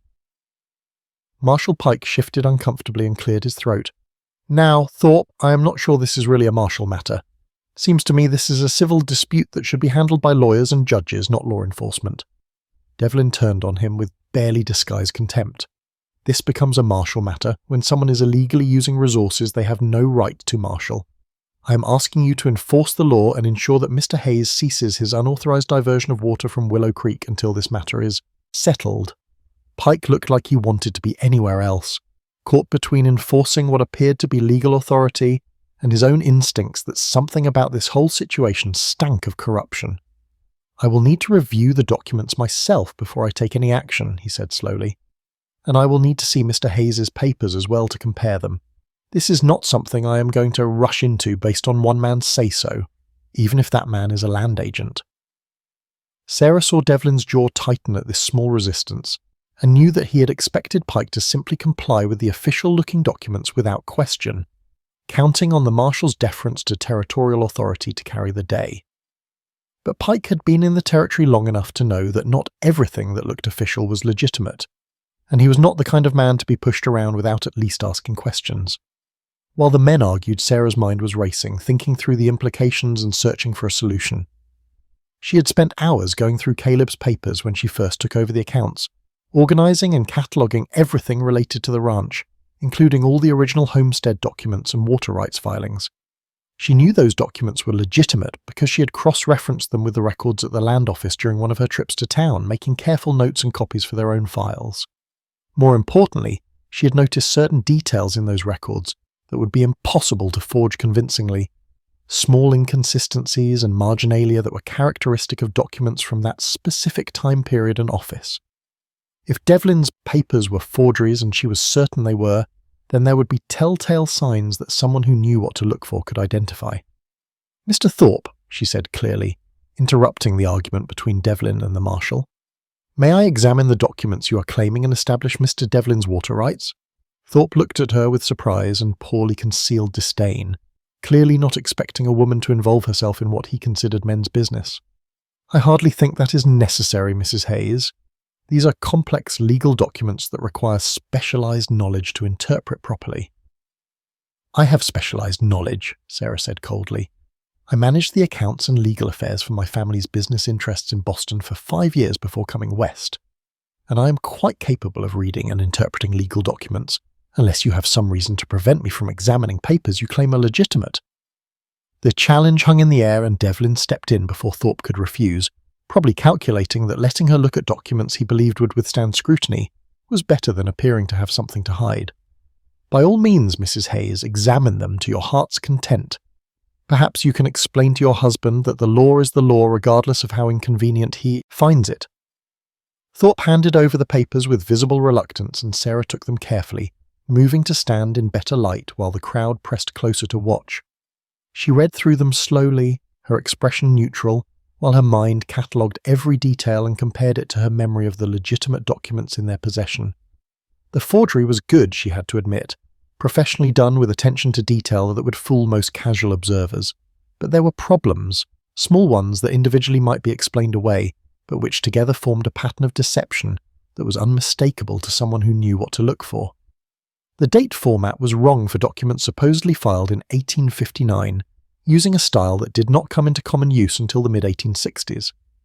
The notary seal was slightly off. The territorial seal used on the documents was a version that had not been adopted until after the date these papers claimed to be filed. Most damning of all, the surveyor's signature that supposedly authenticated the boundaries and water rights claims was that of James Morrison. But Sarah happened to know from her research at the Land Office that Morrison had not been appointed territorial surveyor until 1862, 3 years after these documents were supposedly signed by him. She looked up from the papers to find everyone watching her, Caleb with hope and worry mixed on his face, Devlin with a confidence that was about to be shattered, and the crowd with the avid interest of people who sensed they were witnessing something significant. "These documents are forgeries," she said clearly, her voice carrying to the back of the crowd. "Well executed forgeries, I will grant you, but forgeries nonetheless, and I can prove it." The crowd erupted in murmurs and Devlin's face went purple with rage. "That is a serious accusation, Mrs. Hayes," Thorpe sputtered. "These documents bear all the proper seals and signatures. They were provided to me by Mr. Devlin's attorneys, and I have no reason to doubt their authenticity." "Then you should have looked more carefully before bringing them here to challenge my husband's legitimate claim," Sarah said, and her voice had an edge to it that she had never used before, the voice of someone who had been pushed too far and was done being conciliatory. The date format used in these documents did not become standard practice in territorial land offices until 1865 at the earliest, yet these are supposedly from 1859. The territorial seal impression is the third version adopted in 1867, not the first version that would have been in use in 1859. And most significantly, these documents are supposedly signed and surveyed by James Morrison. But Mr. Morrison was not appointed to the position of territorial surveyor until August of 1862. She paused to let that sink in, watching Thorpe's face go from confident to uncertain to alarmed as he realized the implications. Either these documents are forgeries created recently and backdated to establish a false claim, or Mr. Morrison has invented a time-travelling surveying device which I am sure would be of great interest to the scientific community. The crowd laughed at that, a release of tension that broke the solemnity of the moment, and Sarah pressed her advantage. "I have copies of the legitimate water rights documents for Willow Creek at our ranch, properly filed in 1861 as part of the original homestead claim made by Thomas Hayes. I also have certification from the current land office that those documents are authentic and that no prior claims exist for those water rights. I would be happy to present those documents to Marshal Pike and to any judge Mr. Devlin wishes to involve, and I am confident that any honest comparison will show that our claim is legitimate, and that these," she held up Devlin's papers with distaste, "are fraudulent attempts to steal property through legal manipulation." Devlin took a step toward her, and Caleb moved immediately to put himself between them. But Sarah was not finished. She had spent too many years being made to feel small and insufficient, had endured too much judgment and dismissal, and something in her had shifted fundamentally in the past weeks. She was done apologizing for existing, done accepting that her worth was measured by her ability to bear children, done letting men like Devlin determine what she could or could not do. "Furthermore," she continued, raising her voice to be heard over the commotion, "I find it interesting that Mr. Devlin has chosen this particular moment to challenge our water rights, coming as it does just weeks after the mysterious fire that destroyed our barn. A fire that began in the middle of the night under conditions that made natural causes extremely unlikely. A fire that conveniently destroyed much of our winter feed and equipment at the start of the season when replacement is most difficult and expensive. I am not saying Mr. Devlin was responsible for that fire, but I am noting that he has made it clear he wants our water rights, and that he's not above using intimidation and now apparently forgery to get what he wants." "You have no proof of any connection between me and that fire," Devlin snarled, all pretense of civility gone now. "You are making wild accusations based on nothing but suspicion and spite. I am making observations based on evidence and pattern of behaviour," Sarah corrected. "Just as I am observing that a man who would present forged documents to a land agent and a territorial marshal is probably not above hiring someone to set a fire. Marshal Pike, I formally request that you investigate both the fire at our property and the origin of these fraudulent documents. I believe you will find that they lead back to the same source." Pike looked at the papers in Sarah's hands and then at Devlin's furious face and seemed to come to a decision. "I think we need to take this to Judge Harrison and let him sort it out," he said. Mr. Thorpe, I am going to need you to surrender those documents as evidence pending investigation. And Mr. Devlin, you and I need to have a conversation about where exactly you obtained papers that Mrs. Hayes has made a pretty convincing argument are forgeries. Thorpe started to protest, but Pike cut him off with a look that suggested the Marshal's patience was exhausted. Now, Mr. Thorpe, unless you want me to start wondering whether you were part of this scheme from the beginning. The land agent reluctantly handed over the papers, and Pike passed them to his deputy for safekeeping. The crowd was buzzing now, people talking over each other about what they had just witnessed, and Sarah could hear the shift in sentiment, the way public opinion was turning against Devlin like a tide going out. But Devlin was not done yet, cornered and desperate men being the most dangerous kind. He turned to address the crowd directly, playing his last card with the skill of someone who understood that sometimes the best defense was to attack something else entirely. I think we are all missing the larger issue here, he said loudly. We are so focused on documents and water rights that we are ignoring the real question, which is whether the Hayes marriage is even legitimate enough to make Mrs. Hayes's testimony relevant. The crowd went silent at this, sensing drama of a different kind, and Sarah felt ice form in her stomach. She knew where this was going, recognized the tactic of attacking her directly when the legal argument had failed. It is well known throughout this territory that Mrs. Hayes is barren, Devlin continued, his voice taking on a tone of false reasonableness that made Sarah want to hit him. Well known that she came west as a mail-order bride because no man in Boston would marry a woman who could not give him children. Now I have nothing but sympathy for her unfortunate condition, but the law is clear that a marriage can be annulled if it is not consummated, or if one party has misrepresented their ability to fulfill the basic functions of matrimony. A real marriage produces heirs, produces the next generation to inherit property and continue the family line. Without that, what you have is merely a business arrangement, a legal fiction that can be dissolved as easily as it was created.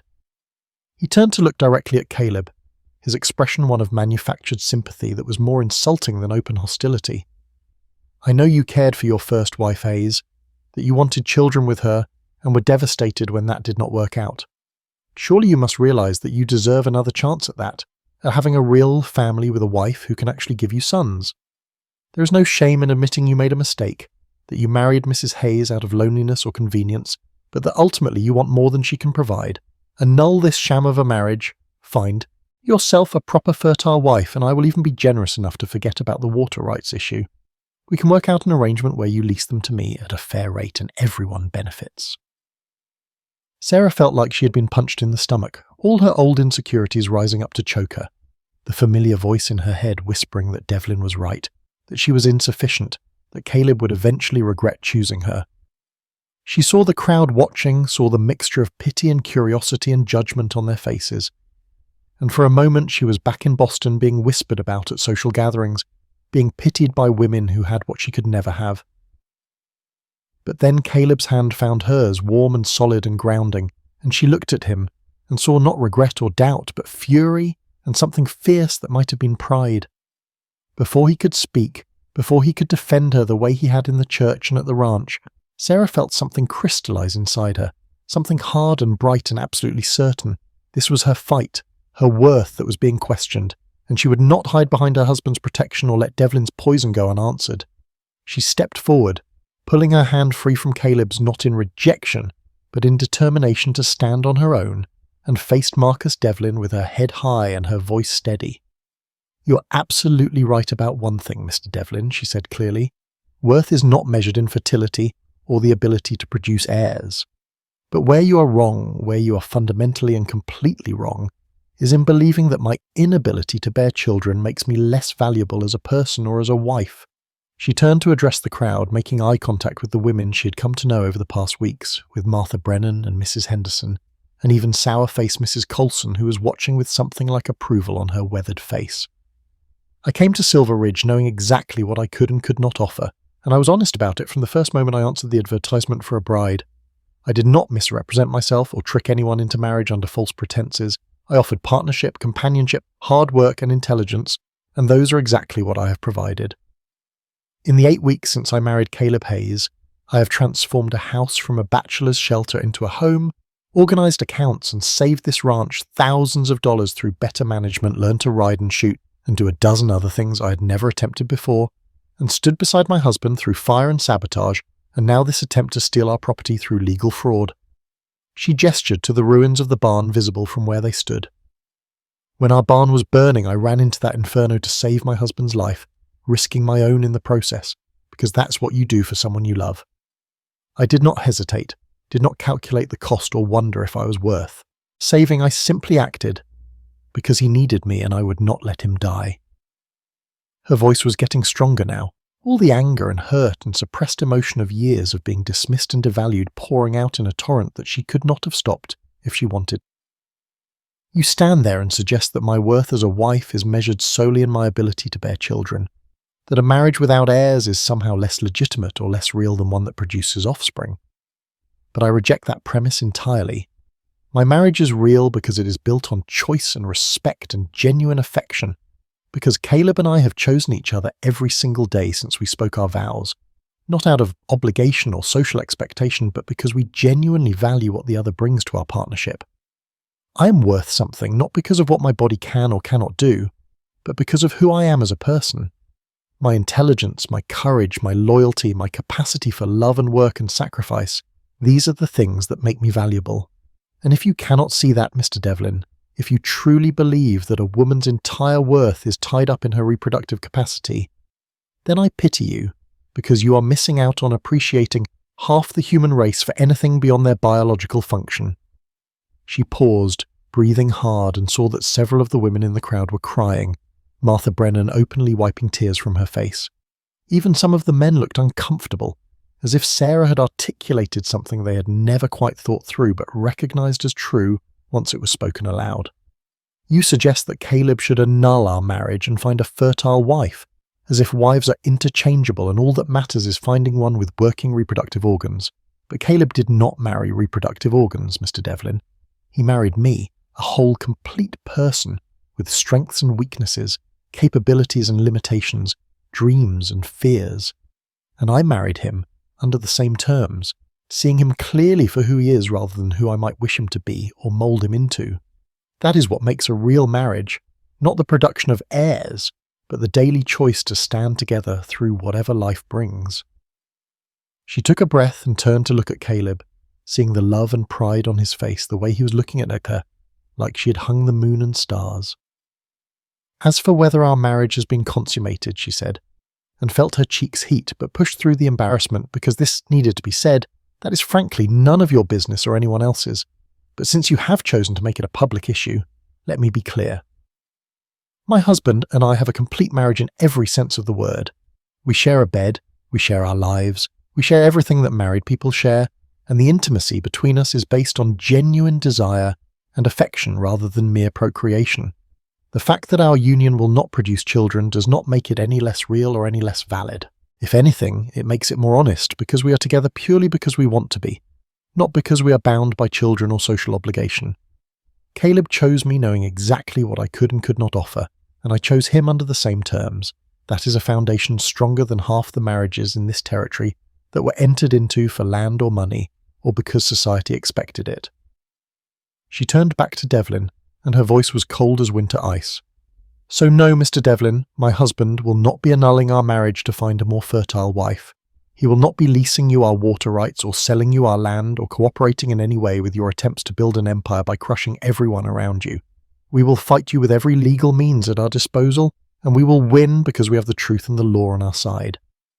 And when this is over, when you have been exposed as the fraud and the arsonist that I believe you to be, I hope you spend some time thinking about what it means to be a decent human being, because right now you are failing at that in every possible way. The silence that followed was absolute, broken finally by Jacob Brennan starting to clap, slow and deliberate, and then the rest of the crowd joining in, till the sound of applause filled the street. Sarah stood there trembling from adrenaline and emotion, hardly able to believe what she had just done, that she had stood up in front of the entire town and defended herself and her marriage with such force. Caleb crossed to her in 2 strides and pulled her into his arms, holding her tight while the crowd continued to applaud and cheer. "I am so proud of you," he whispered into her hair. "So incredibly proud. I could not have said it better myself." Devlin's face was purple with rage and humiliation, and he spun on his heel and stalked toward his horse, Thorpe scurrying after him like a kicked dog. But before he could mount up, Marshal Pike called out to stop him. "Mr. Devlin, I am going to need you to stay in town pending Judge Harrison's review of this matter, and I will be sending a deputy to interview your ranch hands about their whereabouts on the night of the Hayes Barn fire. You are not under arrest at this time, but I strongly suggest you make yourself available for questioning." Devlin said nothing, just swung into his saddle and rode off at a gallop that sent dust flying, and Thorpe followed after a moment of hesitation, clearly calculating whether his association with Devlin was about to become more liability than asset. The crowd began to disperse, people coming up to shake Caleb's hand and tell Sarah how brave she was, how well she had spoken, how Devlin had it coming, and more besides. Martha Brennan hugged Sarah tight and whispered that she was an inspiration, that half the women in the territory needed to hear what Sarah had said about worth not being tied to childbearing, that she was going to repeat that speech to her own daughters and make sure they understood they were valuable for who they were, not just for what they might produce. Even Mrs. Colson, who had been so critical of the Hayes marriage in the beginning, came over and said grudgingly that perhaps she had been too hasty in her judgment, that any woman who could stand up to Marcus Devlin like that deserved respect regardless of her other circumstances. By the time they made it back to the wagon, Sarah was exhausted, drained by the confrontation and the emotional toll of speaking so publicly about things she had kept private for so long. Caleb helped her up onto the seat and climbed up beside her, taking the reins but not immediately starting the horses moving. He turned to look at her, his eyes bright with emotion. "That was the most magnificent thing I've ever witnessed," he said. "The way you stood there and defended yourself, defended us, defended the worth of our marriage, and refused to let Devlin reduce you to nothing but your reproductive capacity. I have never been more in love with you than I am right now, and I did not think that was possible given how much I already loved you." Sarah felt tears prick her eyes, but they were good tears, tears of relief and triumph rather than shame or sorrow. "I was so scared," she admitted. "Scared that he was right, that you would realize you made a mistake, that I was not enough. But then I looked at you and I knew that was not true. Knew that what we have is real and valuable and worth fighting for, and I was tired of being ashamed, tired of apologizing for existing, tired of letting men like Devlin tell me my worth. So I fought back." Caleb kissed her there in the street with half the town still watching, and Sarah kissed him back, not caring who saw or what they thought, because she had just publicly claimed her marriage and her worth, and she was done hiding or apologizing. They drove home in companionable cadence, both of them processing what had happened and what it meant. When they reached the ranch, the Peterson brothers were waiting with news that Marshal Pike's deputy had already been by to interview them about the fire, and that they had told him about seeing suspicious riders near the property in the days before the blaze, riders who had turned away when spotted, but who matched the description of men known to work for Devlin. The net was closing around him, slowly but surely, and Sarah allowed herself to hope that maybe justice would be done, and they could finally be free of his threat. That night they lay in bed with the window open to let in the cool autumn air, and Caleb traced patterns on Sarah's arm while they talked about everything and nothing. "Do you think we won?" he asked, "today with Devlin and the forged documents and all of it?" Sarah considered the question carefully. "I think we won the battle," she said. "We exposed his forgeries, turned public opinion against him, made it harder for him to operate in the open. But the war is not over yet. Men like Devlin do not give up just because they have been publicly humiliated. They regroup and come back with new tactics. So we stay vigilant and we keep building what we have here, keep strengthening our position and our relationships with the community, and we trust that truth and decency will ultimately prevail, though it may take time." Caleb pulled her closer, wrapping himself around her like he could shield her from all future threats through sheer force of will. "Whatever comes, we face it together," he said, echoing the promise they had made to each other weeks ago. Together, Sarah agreed, and felt the truth of it settle into her bones, the certainty that she was no longer alone and facing the world's judgment by herself, but had a partner who saw her clearly and valued her truly and would stand with her against whatever came next. Outside the window, the stars wheeled overhead in their eternal patterns, indifferent to human struggles and triumphs, and somewhere in the darkness, Marcus Devlin was plotting his next move. But for now, in this moment, Sarah felt safe and loved, and more herself than she had ever been. She had stood up for herself and her marriage in front of the entire town. had articulated her worth in terms that could not be dismissed or diminished, and in doing so had transformed herself from a woman defined by what she lacked into someone defined by what she was and what she chose. The shame that had haunted her for years had finally begun to lift, burned away by the same fire that had consumed the barn, leaving behind something stronger and cleaner and more honest. She fell asleep in Caleb's arms with a smile on her face and hope in her heart, ready to face whatever tomorrow brought because she knew now beyond any doubt that she was enough, more than enough, exactly what she needed to be. The winter came early that year, bringing snow in October and temperatures that dropped below freezing most nights by the first week of November. And with it came a quiet peace to the Hayes ranch that felt almost miraculous after the chaos of the previous months. Devlin had been arrested on charges of arson and fraud after one of his ranch hands. A young man named Peters, who apparently had a conscience, came forward with testimony about being ordered to set the barn fire and paid to keep quiet about it.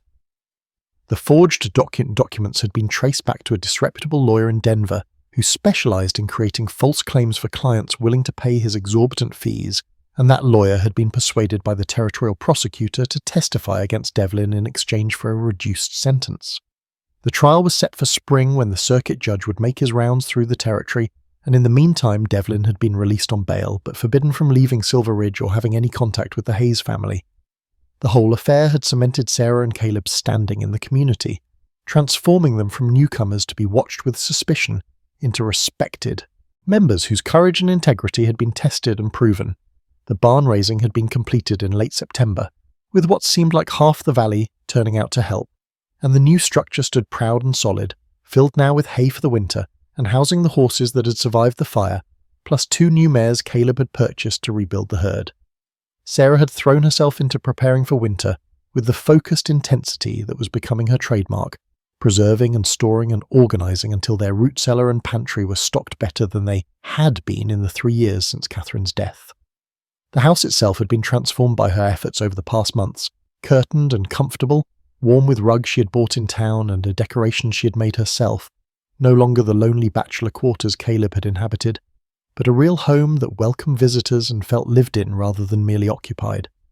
Their marriage had settled into rhythms that felt both comfortable and exciting, the initial passionate intensity giving way to something deeper and more sustainable while still maintaining the spark of desire that sent them to bed early most nights and kept them lingering there in the mornings when work allowed. They talked more easily now, sharing thoughts and fears and dreams without the careful guardedness of those first weeks, and they had developed the kind of shorthand communication that comes to couples who know each other well enough to read meaning in a glance or a gesture. Caleb smiled more, laughed more, looked years younger than he had when Sarah first stepped off the stage, and several people in town had remarked on the change with approval and satisfaction. Sarah herself had bloomed in ways that went beyond just happiness, developing a confidence and self-assurance that came from being valued and loved and given room to be fully herself.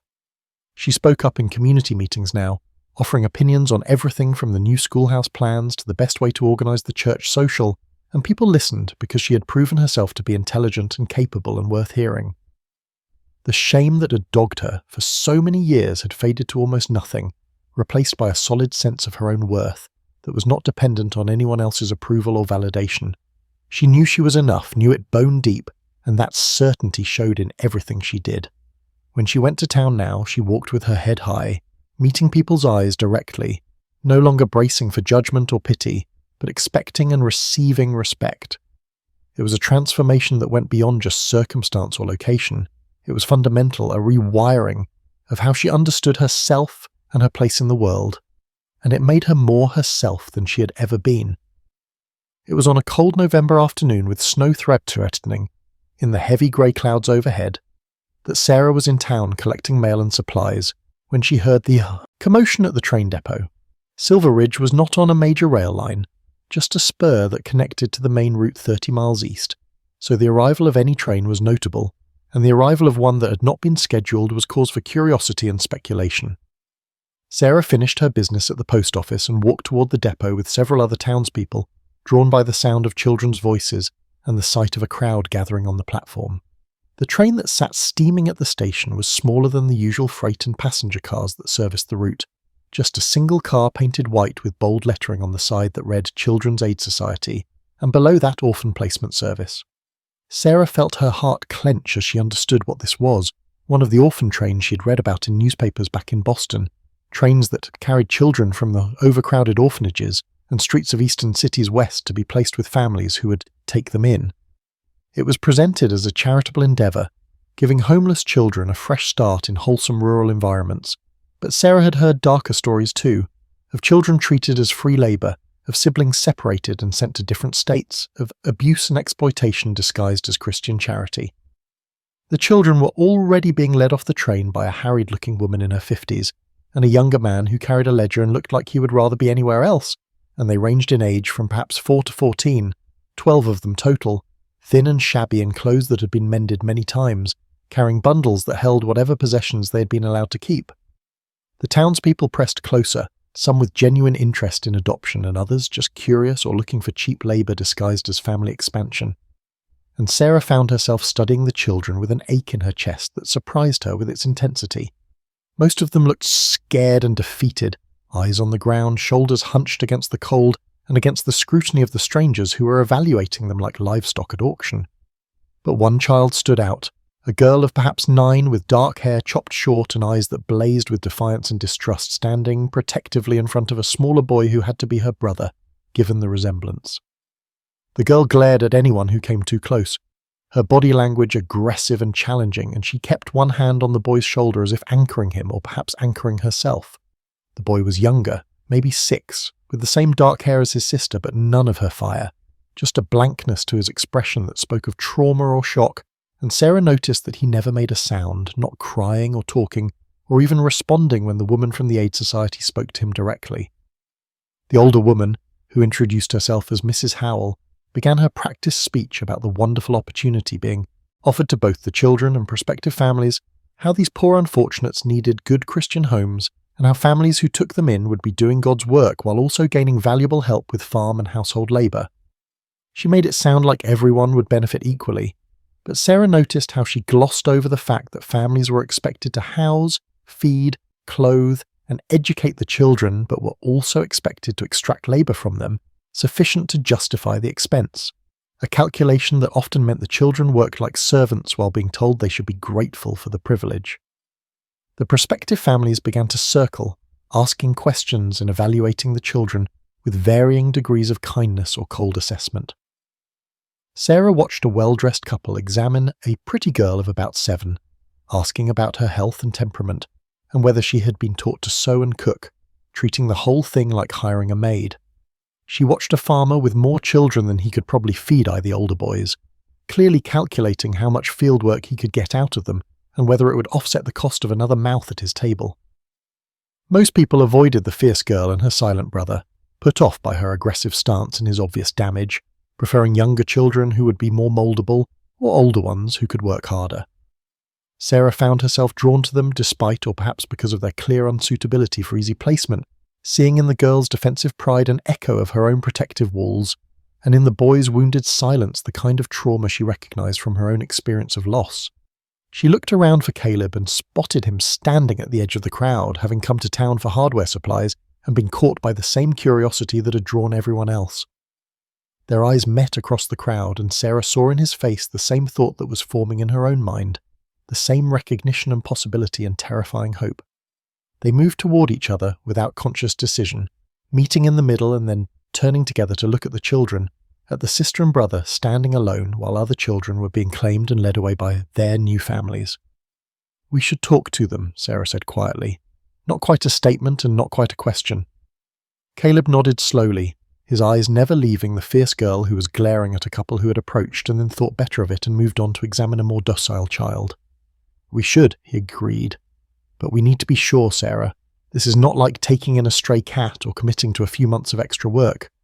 This is promising to raise children, to be responsible for their welfare and education and futures. This is permanent." "I know," Sarah said, and felt the weight of it settle over her like a cloak, heavy but not unwelcome. "I know it is permanent and terrifying, and we have only been married 4 months, and we are still learning how to be married to each other, let alone parents to children who have been through trauma and loss. But Caleb, I look at that girl standing there protecting her brother, and I see myself at that age, fierce and scared and convinced that no one would want me if they knew the truth. And I look at that little boy who has stopped speaking because the pain is too much to voice, and I think about how alone they must feel, how convinced they are that they are not enough for anyone to choose them. We know what that feels like, both of us. We know what it is to be considered insufficient, to be rejected for things beyond our control. Maybe that is exactly what qualifies us to be their parents, not in spite of our own damage, but because of it. Caleb reached out and took her hand, threading his fingers through hers, and they stood there for a long moment just looking at the children and thinking about what they were contemplating. Then he squeezed her hand and nodded. "Let us go talk to them," he said, "and we will know one way or another if this is meant to be." They approached the girl and boy together, moving slowly so as not to startle them, and Sarah saw the girl's eyes track their movement with wary calculation, her body tensing as if preparing to fight or flee. Up close, Sarah could see that the girl was thin to the point of malnourishment, her clothes hanging loose on a frame that should have been filling out with the first changes of approaching adolescence, and her hands were rough and calloused from work beyond her years. The boy was in slightly better condition, but there was a fragility to him that went beyond physical, a sense that he had retreated somewhere deep inside himself and might never find his way back out. "Hello," Sarah said gently, kneeling so she was at eye level with the children rather than looming over them. "My name is Sarah Hayes, and this is my husband Caleb. What are your names?" The girl's jaw set in a stubborn line. "Emma," she said shortly. "And this is Tommy. He is my brother and we stay together. That is not negotiable. If you are looking to split us up, you can move along right now because it is not happening." There was such fierce determination in her voice, such absolute conviction mixed with the expectation of disappointment, that Sarah felt her heart cracken a little. "We would not dream of separating you," she said firmly. "Family should stay together, always. That is one of the things we believe most strongly." Emma's eyes narrowed with suspicion. "That is what they all say at first," she said bitterly. "Then they decide the little ones are easier, or they only have room for one, or they want a boy to work, or a girl to help in the house, but not both. I have heard every excuse and every lie, lady, so save your breath. We have been on this train for 2 weeks and been rejected at every stop because no one wants both of us, or because Tommy does not talk and they think he is simple, which he is not. He is smart as anything. He just has not spoken since our parents died, and I will not force him before he is ready." Caleb knelt as well, bringing himself down to the children's level, and his voice was gentle when he spoke. "How long ago did your parents die, Emma?" Her defences wavered for just a moment before slamming back into place. 6 months, she said. "Cholera took half our neighbourhood in Chicago. Mama went first, and then Papa 3 days later, and Tommy and I were alone until the Aid Society people came and took us to the orphanage. They said we were lucky to be going west, getting a fresh start, but it does not feel lucky when every family you meet looks at you like you are broken, or too much trouble, or just not quite what they wanted." Sarah felt tears prick her eyes at the raw pain under Emma's anger, at the way this child had been forced to grow up too fast and protect a younger sibling while dealing with her own grief and trauma. "I am sorry you lost your parents," she said quietly. "I lost mine too, though I was older when it happened. And Caleb lost his first wife and baby son 3 years ago. We both know something about grief and loss, and feeling like you are not enough for anyone to choose." Emma looked between them with confusion and the first hint of something that might have been hope. "You lost people too," she said slowly, as if trying to reconcile this information with her view of adults as having easy lives and not understanding what children suffered. "Everyone has. Tommy has not spoken since it happened, and I have had nightmares every single night, and sometimes I am so angry I want to scream at everyone and everything, but the Aid Society lady says I need to control my temper and be grateful and not make trouble, or no one will ever want us." Caleb reached out slowly, telegraphing his movement, and touched Emma's shoulder lightly. "Anger is a normal response to grief and loss," he said. "So are nightmares and sadness and all the other feelings you're probably having. You should not have to hide those things, or pretend you are fine when you're not. And Tommy should not have to talk before he's ready. Children process trauma in different ways, and silence is as valid as any other response. My first wife died in childbirth, and for months afterwards I could barely speak to anyone. Just went through the motions of living without really being present. It took time and patience and people who understood that grief is not something you just get over quickly." He looked at Sarah, and she saw in his eyes the same certainty she was feeling, the sense that this was right even though it was terrifying. "We want both of you," he said firmly. "We want a family built on choice and love, not just blood." Sarah and I cannot have biological children, which is why we understand something about being considered not enough, about being rejected for things we cannot control. But we have built a good life together on our ranch, a life with room for more people if those people want to be part of it. We can offer you a home, stability, education, and most importantly, parents who will not expect you to be perfect or undamaged or anything other than exactly who you are. Sarah added her voice to his, addressing both children but looking particularly at Tommy, who had not reacted at all to the conversation happening around him. "We know something about being considered not enough," she said. "The whole town knows I am barren, that I cannot give my husband biological children, and there are people who think that makes me less valuable or less worthy. But we have learned that worth is not measured in what you can produce or how well you conform to what others expect. It is measured in courage and character and the choice to keep going even when things are hard. You two have survived something terrible and you are still standing, still fighting, still protecting each other. That makes you more than enough. It makes you extraordinary." Emma stared at them with eyes that were suddenly bright with unshed tears, her fierce expression crumbling as the full weight of what they were offering sank in. "You really want both of us," she said, her voice small and uncertain in a way that revealed the scared child under the defensive armor. "Even though Tommy does not talk and I have a temper and we are not perfect, we really want both of you," Sarah confirmed.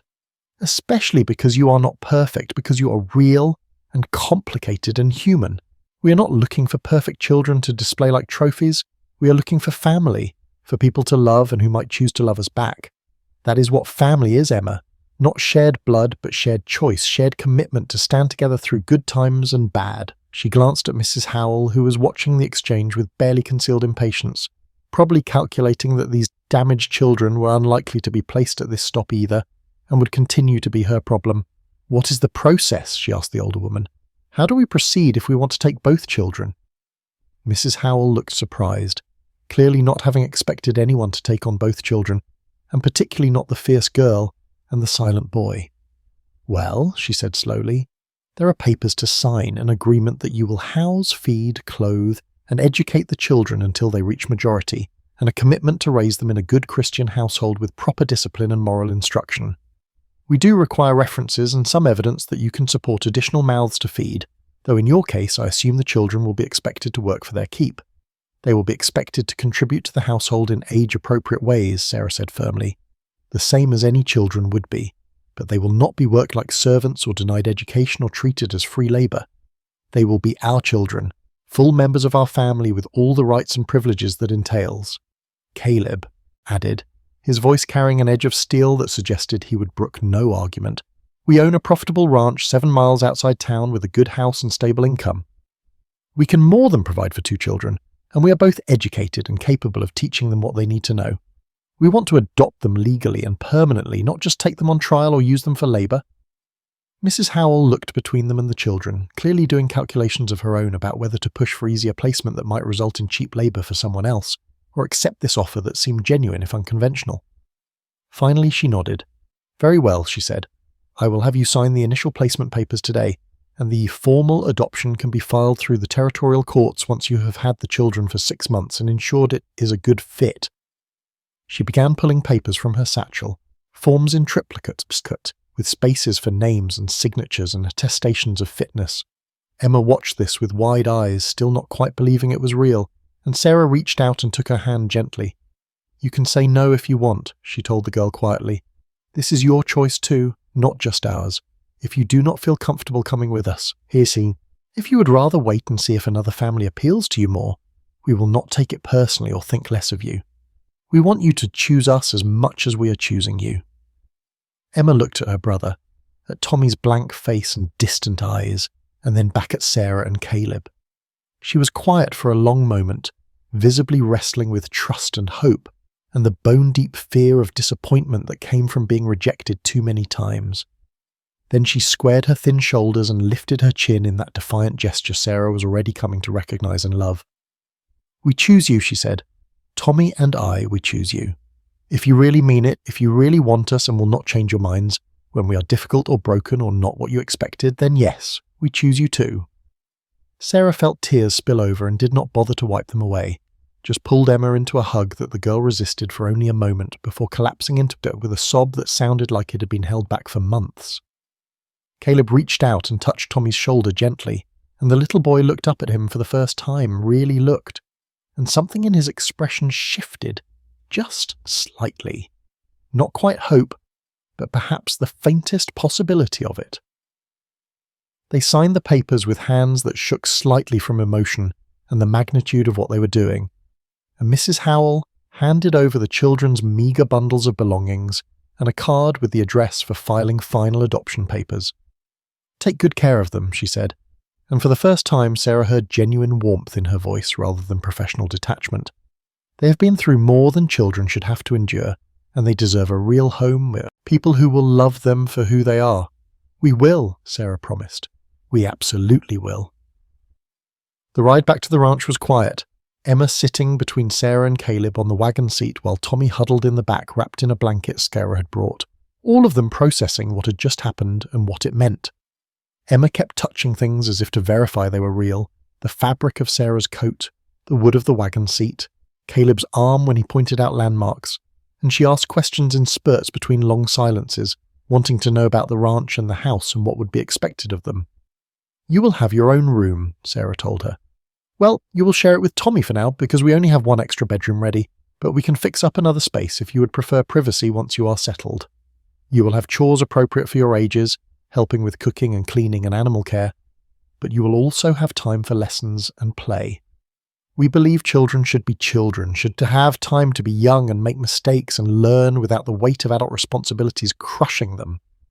Emma listened with an expression that suggested she was waiting for the catch, for the conditions and limitations that would make this less good than it sounded. But Sarah just kept talking calmly about ordinary things, what they would have for supper, and where the children would sleep and how they would start lessons in reading and arithmetic once everyone was settled. When they pulled up to the ranch house, Emma stared at it with something like awe. "This is your house," she said. "This whole big house for just 2 people, now 4. It seemed wasteful before," Caleb said with a smile, "but I think it will feel just right with a family to fill it."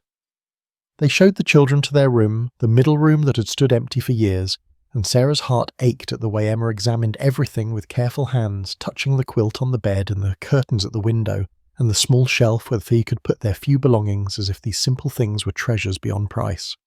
"This is really ours?" Emma asked, her voice small. "No one is going to take it away or decide they need the space for something else." "This is really yours," Sarah confirmed, "for as long as you want it, which we hope will be forever, but at minimum until you are grown and ready to make your own way in the world. And if you want to change anything, add decorations or rearrange furniture or make it more your own, you're welcome to do that. This is your home now, not just a place you're staying temporarily."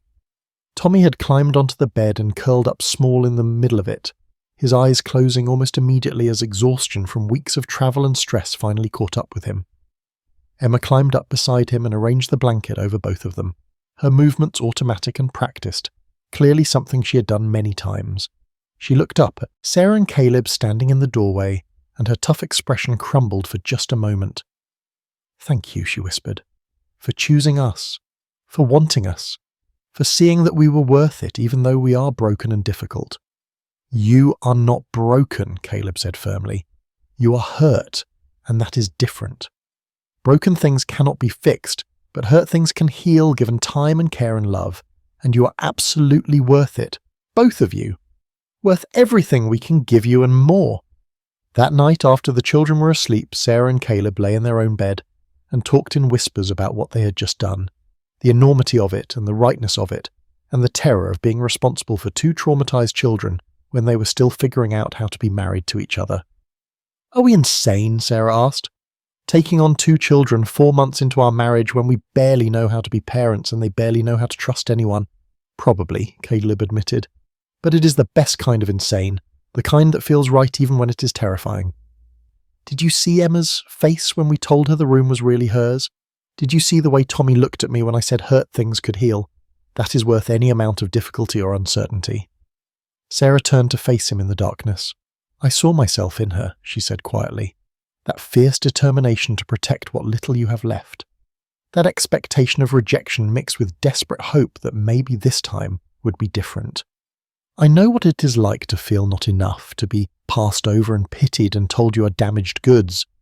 If we can give her and Tommy a home where they do not have to feel that way, where they can heal and grow and become whoever they are meant to be without the weight of other people's judgment, then everything we have been through will have been worth it. This is why it happened, Caleb said wonderingly. All of it. Your infertility and myos and us finding each other and learning to build something real out of our shared damage. It was all leading to this, to being the parents those children need. Parents who understand rejection and loss and the importance of being chosen rather than just accepted. Sarah felt tears slide down her temples into her hair. We are a family now, she whispered. A real family built on choice and love and shared commitment to heal together. Yes, Caleb agreed, pulling her close. We are a family, and whatever challenges come with that, we will face them the same way we have faced everything else, together, and with the certainty that we are enough exactly as we are. Spring came to the Colorado Territory with a rush of green and gold, melting snow filling the creeks to bursting and wildflowers carpeting the meadows in colours so vivid they almost hurt to look at, and with it came a sense of renewal and possibility that seemed to mirror the transformation happening within the Hayes household.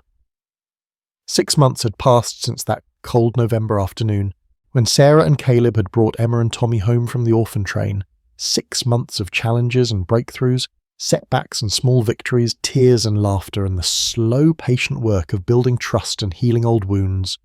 The children had settled into ranch life with a mixture of eagerness and lingering wariness, Emma throwing herself into learning everything she could while still bracing for the moment when it would all be taken away, Tommy gradually emerging from his protective silence like a creature coming out of hibernation. The first month had been the hardest, everyone walking on eggshells and trying too hard, the children testing boundaries to see if Sarah and Caleb meant what they said about unconditional acceptance, the adults learning that love was not enough without also patience and consistency and the willingness to fail and try again. Emma had tested them constantly at first, refusing to do chores or talking back or deliberately breaking small rules, clearly expecting to be punished or rejected and wanting to get it over with rather than live in suspense.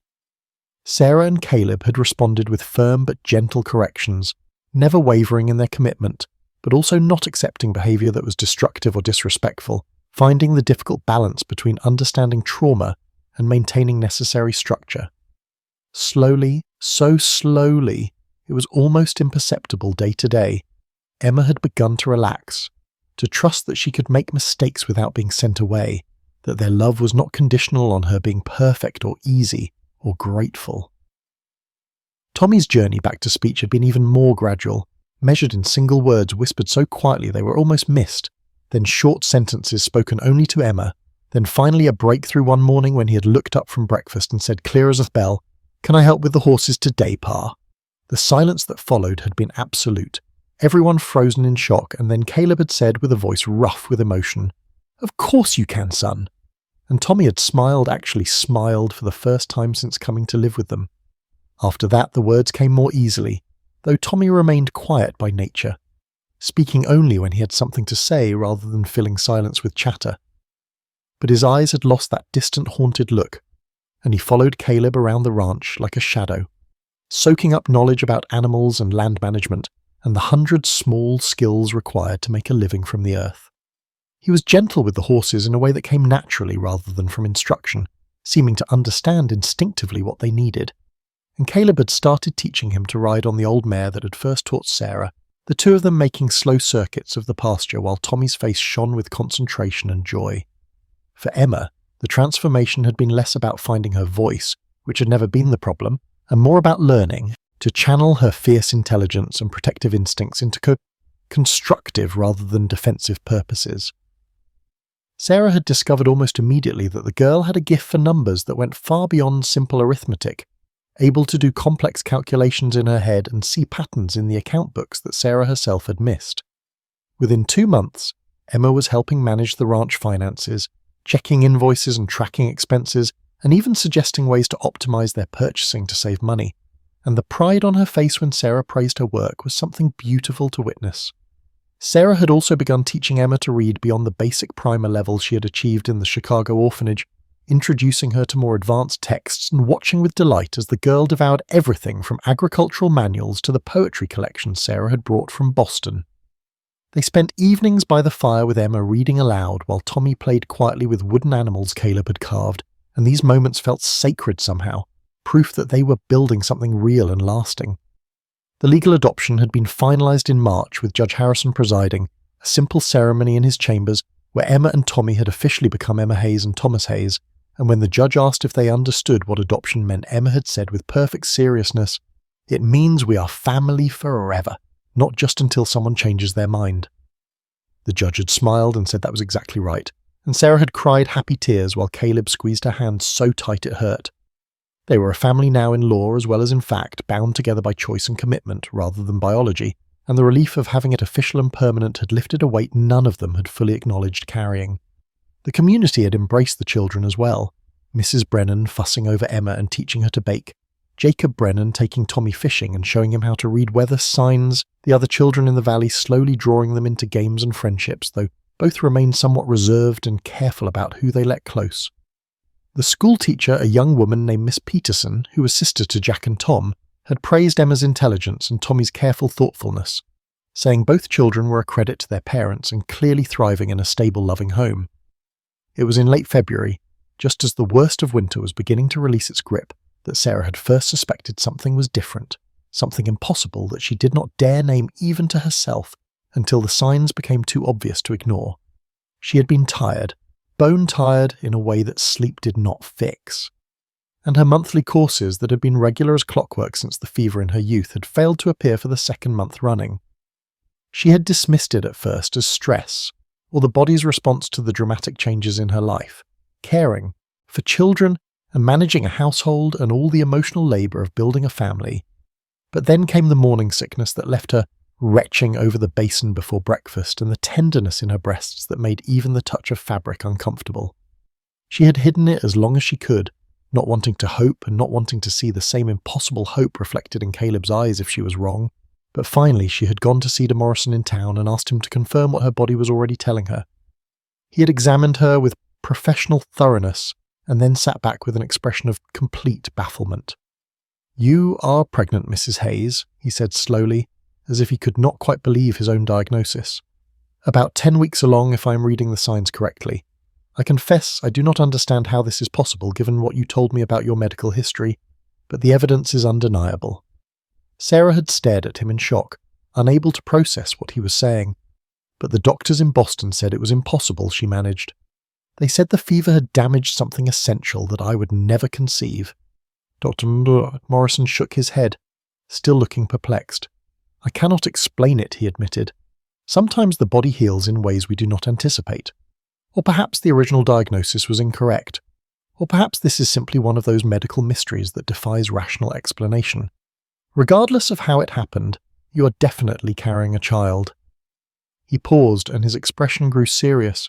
"I need to be honest with you about the risks, Mrs. Hayes. Given your history and the fact that you are not a young woman anymore, this pregnancy will be considered high risk. There is a greater chance of complications, of miscarriage or difficult labour, and I will need to monitor you carefully throughout. You should also know that carrying this pregnancy to term may endanger your own health in ways we cannot predict." Sarah felt the world tilt under her feet, joy and terror warring for dominance. "What are you saying, doctor? Are you telling me I should not continue with this pregnancy?" "I am telling you that you have a choice," he said gently. "Nature does not always carry through with these things, especially in the early months, but there are also ways to end a pregnancy if you and your husband decide the risks are too great. I am not advocating either course, only making sure you understand the full situation before you decide." Sarah had walked out of his office in a daze, the news still not quite real, and she'd gone directly to the church where she knew she would find privacy to think. She sat in a pew in the empty chapel where she and Caleb had married just 10 months ago, where he had declared her worth and changed the trajectory of her entire life, and she tried to figure out what she felt beneath the shock. There was joy, fierce and bright, at the miracle of something she had been told was impossible, at the chance to carry a child and experience the full physical reality of creating life.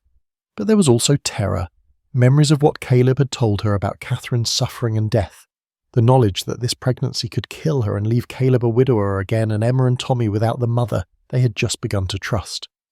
She thought about those children about Emma's brilliant mind and slowly healing heart, about Tommy's quiet strength and the way he had started calling her Ma with such casual affection it made her throat tight.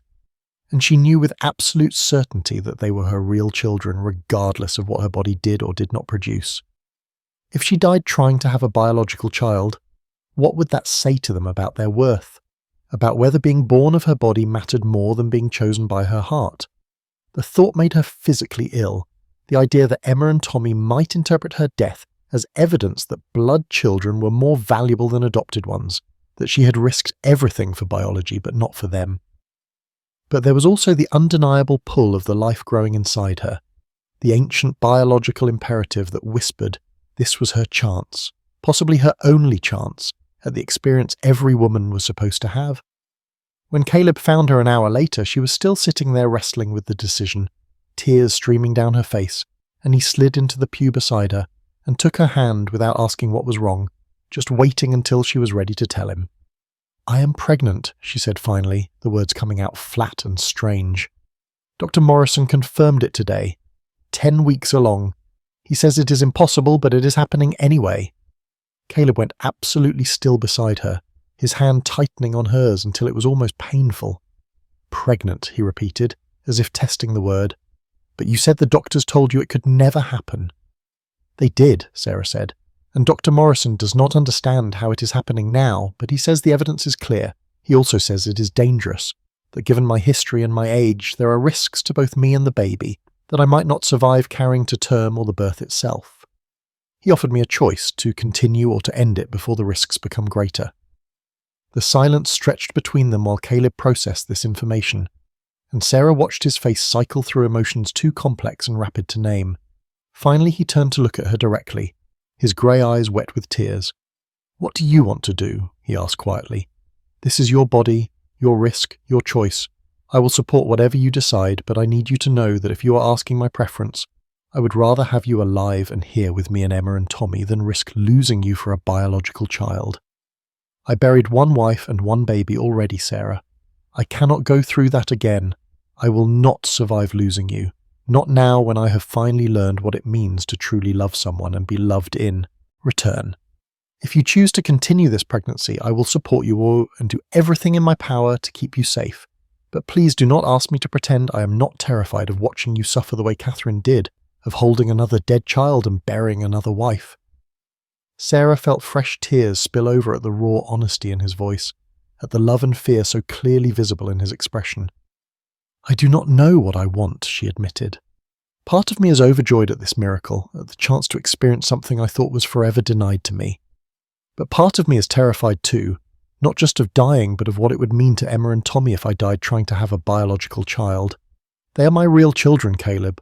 Emma and Tommy are my son and daughter in every way that matters, and I cannot bear the thought that they might interpret my death as evidence that I valued blood over choice, that they were somehow less important than a baby I never even met. What kind of message would that send about their worth, about whether they were enough?" Caleb pulled her into his arms and held her while she cried, and when she finally pulled back he was crying too, both of them overwhelmed by the enormity of the decision and the terrible beauty of having this choice at all. "We need to think about this carefully," he said. "Talk to Dr. Morrison again. Understand all the risks and what can be done to minimize them.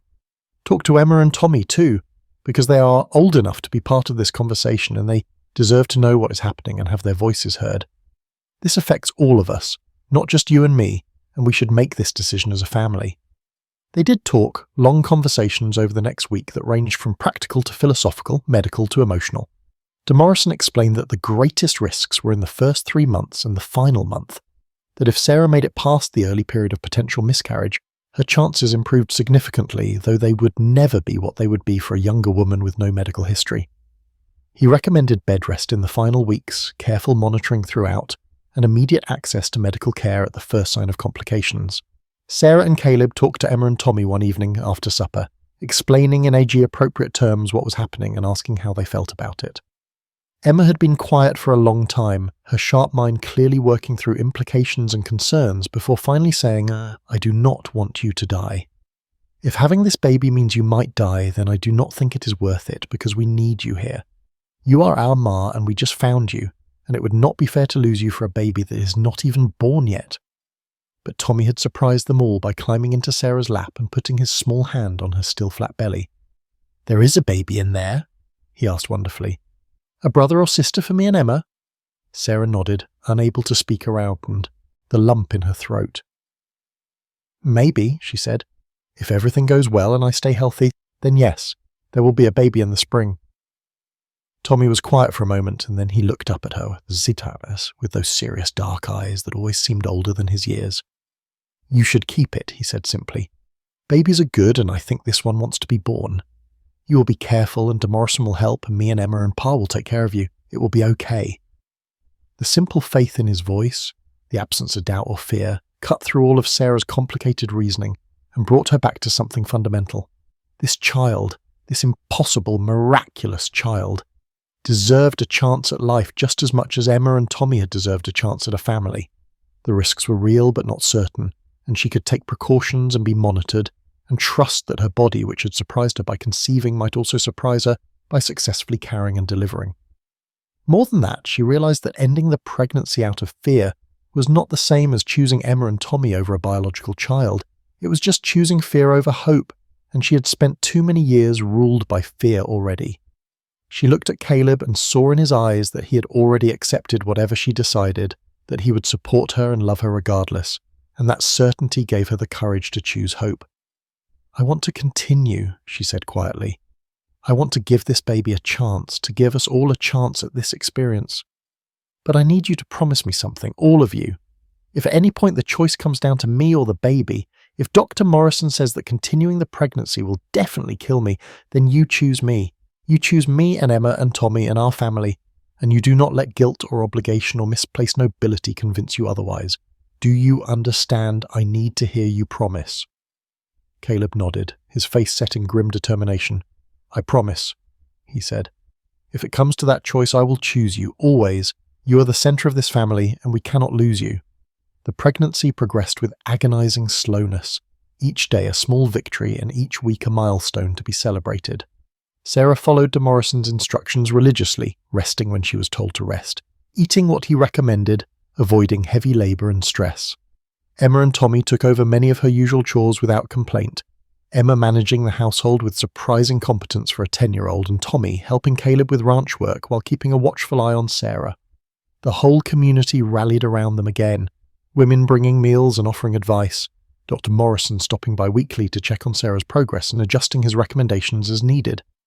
There were scares along the way, days when Sarah felt cramping or bleeding and thought for certain she was losing the baby, nights when Caleb held her while she cried from fear or frustration at the limitations her body imposed.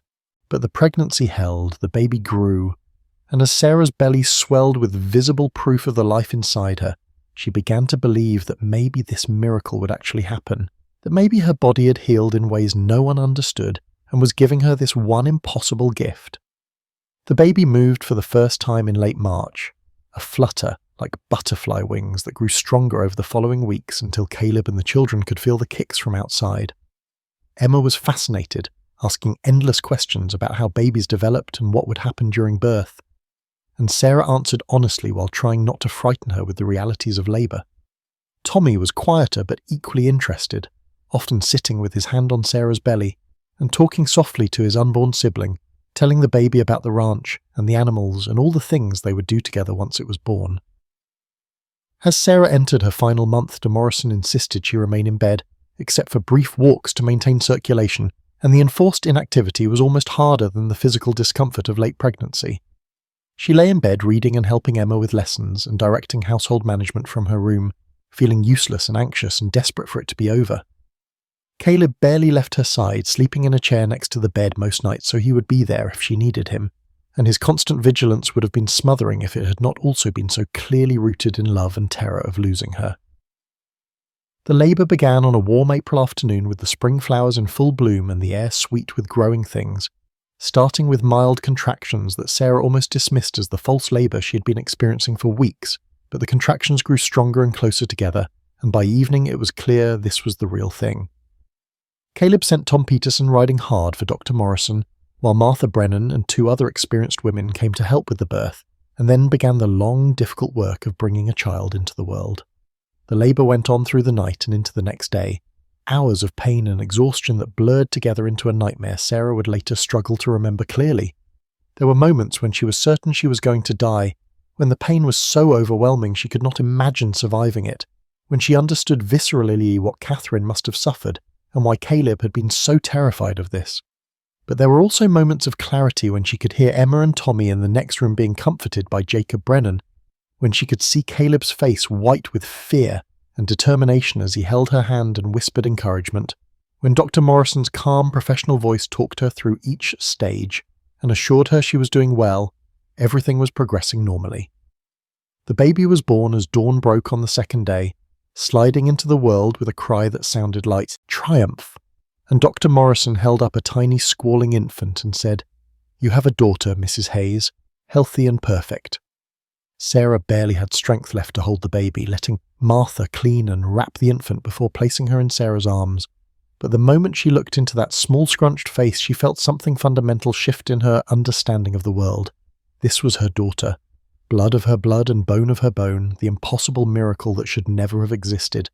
But even as she felt the fierce biological love that came with birth, she also knew with absolute certainty that this child was not more valuable or more loved than the children waiting in the next room, that Emma and Tommy were equally her son and daughter, regardless of biology.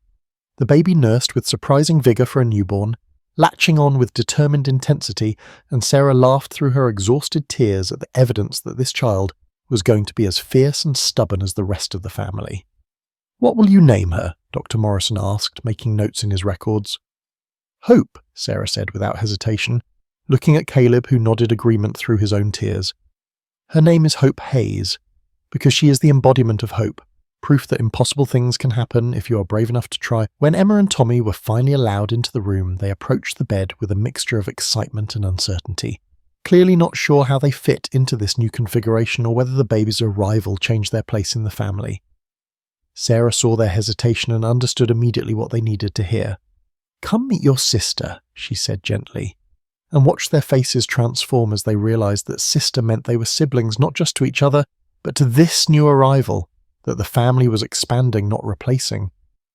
Emma climbed carefully onto the bed and stared at the baby with wonder. "She is so small," she breathed. "And she has your nose, Ma. Can I hold her?"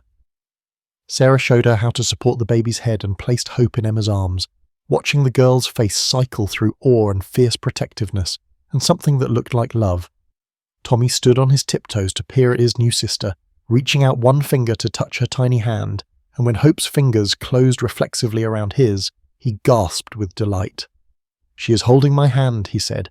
"She knows I am her brother. The baby knows." Sarah felt tears stream down her face at the beauty of this moment, at the rightness of this family that had been built from loss and choice and love. Caleb sat on the edge of the bed and wrapped his arms around all of them, the whole family together, and Sarah thought about that day 10 months ago when she had stood in the church and confessed her inability to give him children, when he had declared her enough and changed everything. If someone had told her then that within a year she would have not just one child but 3, that her barren body would produce a miracle baby and her heart would expand to hold 2 children born of trauma and need, she would never have believed it. But here she was, exhausted and sore, and happier than she had ever imagined possible, surrounded by the family she had built through courage and honesty and the willingness to be vulnerable. The first weeks with the newborn were as difficult as everyone had warned. Sleepless nights and constant feeding and the adjustment of incorporating a demanding infant into their established routines. But Emma and Tommy rose to the challenge, helping with everything from diaper changes to entertaining Hope when she was fussy, and watching them with their baby sister Sarah fell in love with them even more deeply for their generosity and adaptability. When Hope was 6 weeks old and Sarah had recovered enough from the birth to venture out, they brought her to the church for a dedication ceremony, the same chapel where Sarah and Caleb had married and where their family's story had truly begun. The whole community turned out for the occasion, filling the pews with friendly faces and genuine warmth, and Reverend Michaels performed the dedication with the same gravity he brought to all his ceremonies. But before he began the formal ritual, he paused and looked out at the congregation with a smile. "I have been a minister in Silver Ridge for 30 years, he said, "and I have dedicated hundreds of babies in that time. But this dedication feels special somehow, symbolic of something larger than just one family." He gestured to where Sarah and Caleb stood at the front with all 3 children, Emma holding Hope while Tommy stood between his parents. 10 months ago, I married Sarah and Caleb Hayes in this very chapel, and I watched Caleb tell his bride that he married her for partnership and companionship, not for what she might produce. At the time, I thought it was a beautiful sentiment, the kind of thing that sounded good but might not hold up under the realities of married life. But I have watched this family grow and change over the past months, watched them adopt 2 children who needed a home and build a family based on choice rather than biology, and now I watch them dedicate a biological child who came against all odds and medical expectations. This family, he continued, his voice carrying to the back of the chapel, proves something that I think we all need reminding of sometimes. Love makes kin, not blood. Family is built through daily choice and commitment, through showing up for each other in hard times and good, through seeing people clearly and choosing them anyway. The Hayes family has 3 children, 2 adopted and 1 biological, and I challenge anyone here to say which are more loved or more valued. You cannot, because they are all equally cherished, all equally part of the family, all equally chosen every single day. Sarah felt tears prick her eyes at his words, at the public validation of what she had always believed but had struggled to convince herself was true. She looked at Emma standing tall and proud holding her baby sister, at Tommy leaning into Caleb's side with absolute trust and contentment, at Caleb holding their whole family together with steady strength, and she felt overwhelmed with gratitude for the journey that had brought her here. When the ceremony was complete and they had accepted congratulations from what felt like the entire town, Sarah and Caleb stood outside the chapel with the children while people dispersed to their wagons and horses. The spring afternoon was perfect, warm but not hot, with a breeze carrying the scent of wildflowers and new grass, and Sarah felt a peace settle over her that went bone deep. She caught Caleb's eye across the space where Emma and Tommy were showing Hope to some of the other children, and she mouthed the words silently, "We are enough." Caleb's face split into a smile that transformed him from handsome to beautiful, erasing the last shadows of the grief and guilt he had carried for so long, and he nodded in emphatic agreement. "More than enough," he mouthed back. "Exactly what we need to be." Sarah thought about that frightened woman who had stepped off the stage 10 months ago, convinced she was broken and insufficient, expecting rejection and preparing herself for disappointment. She thought about the moment in this same chapel when Caleb had taken her hands and told her she was enough, had defended her worth in front of the whole community, and given her the first glimmer of hope that maybe she could build a life that felt like living rather than just surviving. She thought about the fire and the confrontation with Devlin and the orphan train, and all the moments of choice that had led them here, each decision building on the last to create something neither of them could have planned or predicted. Emma came running over with Tommy trailing behind, both of them slightly out of breath and grinning. "Mrs. Brennan says there is cake at the town hall and everyone is invited," Emma announced. "Can we go, please? We want to show hope to everyone. And Tommy wants to try the cake because he says Mrs. Brennan makes the best chocolate cake in the territory." "Of course we can go," Sarah said, adjusting Hope in her arms and reaching out to smooth Emma's windblown hair. "But first I want to tell you both something important." She knelt down so she was at their level, mindful of the baby in her arms, and Caleb knelt beside her, creating a small circle of family. "I want you to know that you are both my children in every way that matters," she said seriously, looking from Emma to Tommy and back. "Hope's arrival does not change that or make you any less important or loved. You are not my adopted children or my second choice or anything less than my son and daughter, full and complete and permanent. Do you understand that?" Emma nodded, her eyes bright with emotion. "We understand," she said. "You have told us that every day since. We came here, shown us in 100 different ways. We believe you, Ma, we really do." Tommy just wrapped his arms around Sarah's neck and whispered into her ear, "I love you, Ma. You and Pa and Emma and Hope, we are a family." Sarah held him tight, careful not to squish the baby between them, and felt Caleb's arms come around all of them, in an embrace that encompassed their entire, improbable, beautiful family.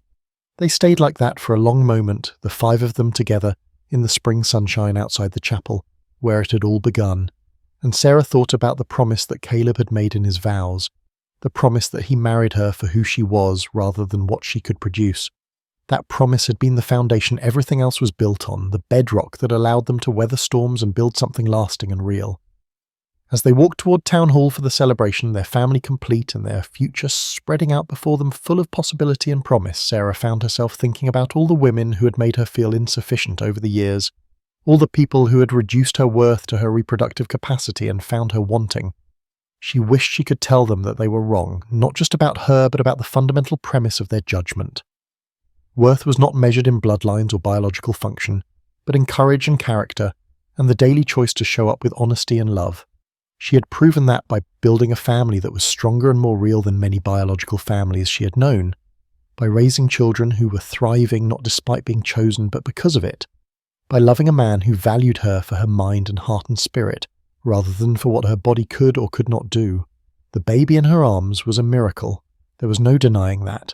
A gift she had thought impossible and would treasure for the rest of her life. But the real miracle was not Hope's impossible conception and birth. It was the family they had built around the foundation of acceptance and choice, the love that had grown from honesty and vulnerability, rather than from obligation or expectation. As they entered the town hall to cheers and congratulations and the promised chocolate cake. As Emma and Tommy ran ahead to claim seats at the table, and Caleb kept his hand on the small of Sarah's back in that protective, possessive way that still made her heart skip, Sarah felt something she had been searching for all her life without knowing how to name it. She felt complete, not because she had everything she thought she wanted, but because she had stopped measuring herself against impossible standards and started building a life based on what she actually had to offer. She felt valued, not for what she produced, but for who she was. She felt loved, deeply and truly and without reservation or condition, and most importantly, she felt enough, exactly enough, precisely what she needed to be not just for her husband and children, but for herself. The shame that had poisoned so many years had been burned away by fire and confrontation and the daily practice of choosing courage over fear, and what remained was solid and true and unshakable. She caught Caleb's eye across the crowded hall and saw in his face the same contentment and completion she felt, the same wonder at how far they had come from that awkward wedding day when they were strangers bound by contract and desperation. He raised his glass in a silent toast to her, and she raised hers back, and in that gesture was the acknowledgement of everything they had survived and built together, all the ways they had transformed each other, and been transformed by the family they had created. The preacher's words echoed in her mind, "Love makes kin, not blood," and Sarah knew that truth now in a way she could never have understood before living it. Her family was bound together not by shared DNA but by shared choice, by the daily decision to show up for each other and love each other through difficulty and joy, through ordinary moments and extraordinary ones. Emma was her daughter because Sarah had chosen to love her, and Emma had chosen to trust that love. Tommy was her son because they had both decided he was worth fighting for and healing with. Hope was her daughter because Sarah had risked everything to give her life, but also because from the moment of her birth she had been welcomed into a family that already existed and already knew how to love without condition. And Caleb was her husband, her partner, her love, not because some preacher had spoken words over them, but because every day since that wedding they had chosen each other, had worked to build something real and lasting, had proven through actions that the vows spoken in hope could be lived out in reality.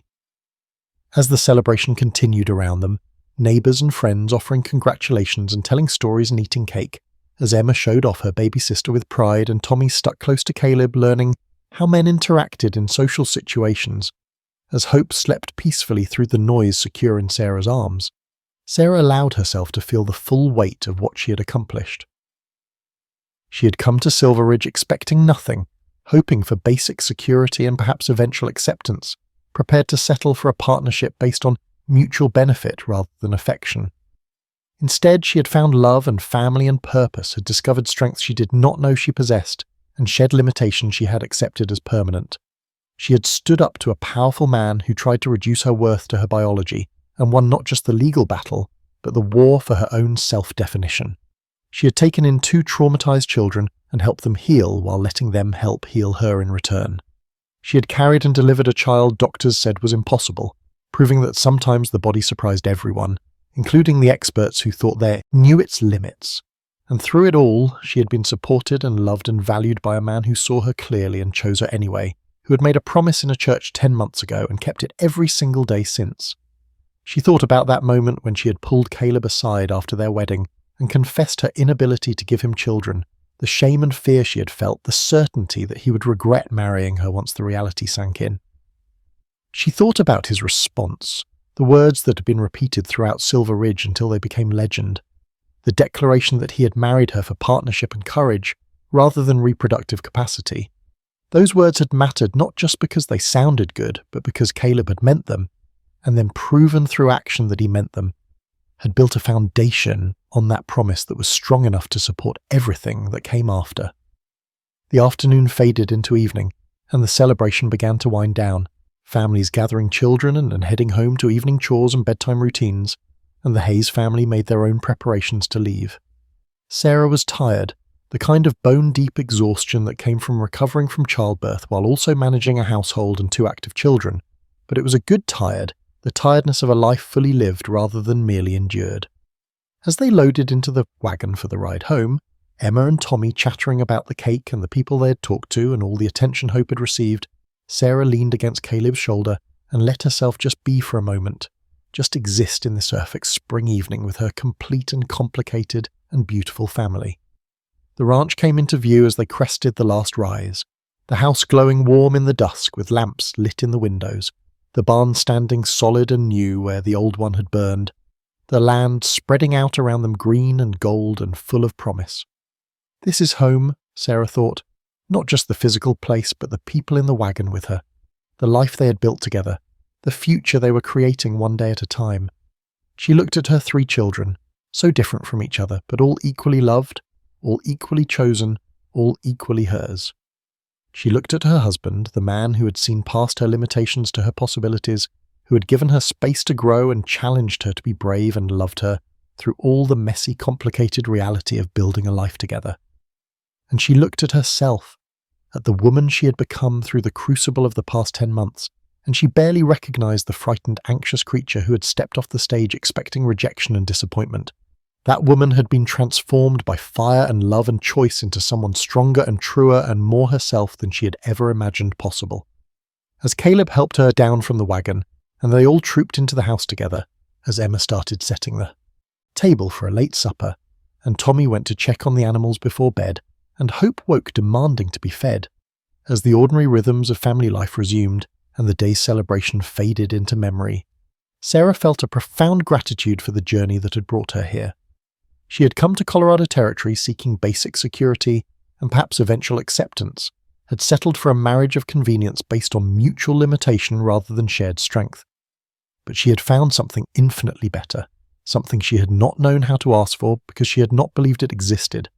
She had found a family built on choice and love and honest recognition of each other's worth, a family that proved every day that blood was less important than commitment, that biology was less powerful than decision, that limitation could be transformed into strength if you were brave enough to be honest about it, and wise enough to build around it rather than despite it. The words Caleb had spoken in the church had been a promise, and that promise had been kept not just in the moment but in every day since, in every decision and every challenge and every triumph. They were enough. She and Caleb and Emma and Tommy and Hope, enough individually and enough together, exactly what they needed to be and becoming more every day. As Sarah nursed Hope in the rocking chair by the window, looking out at the stars beginning to emerge in the darkening sky, she thought about the woman she had been and the woman she had become, and she felt nothing but pride and hope and deep abiding joy. This was her life, the one she had chosen and built and fought for, and it was more than enough, it was everything.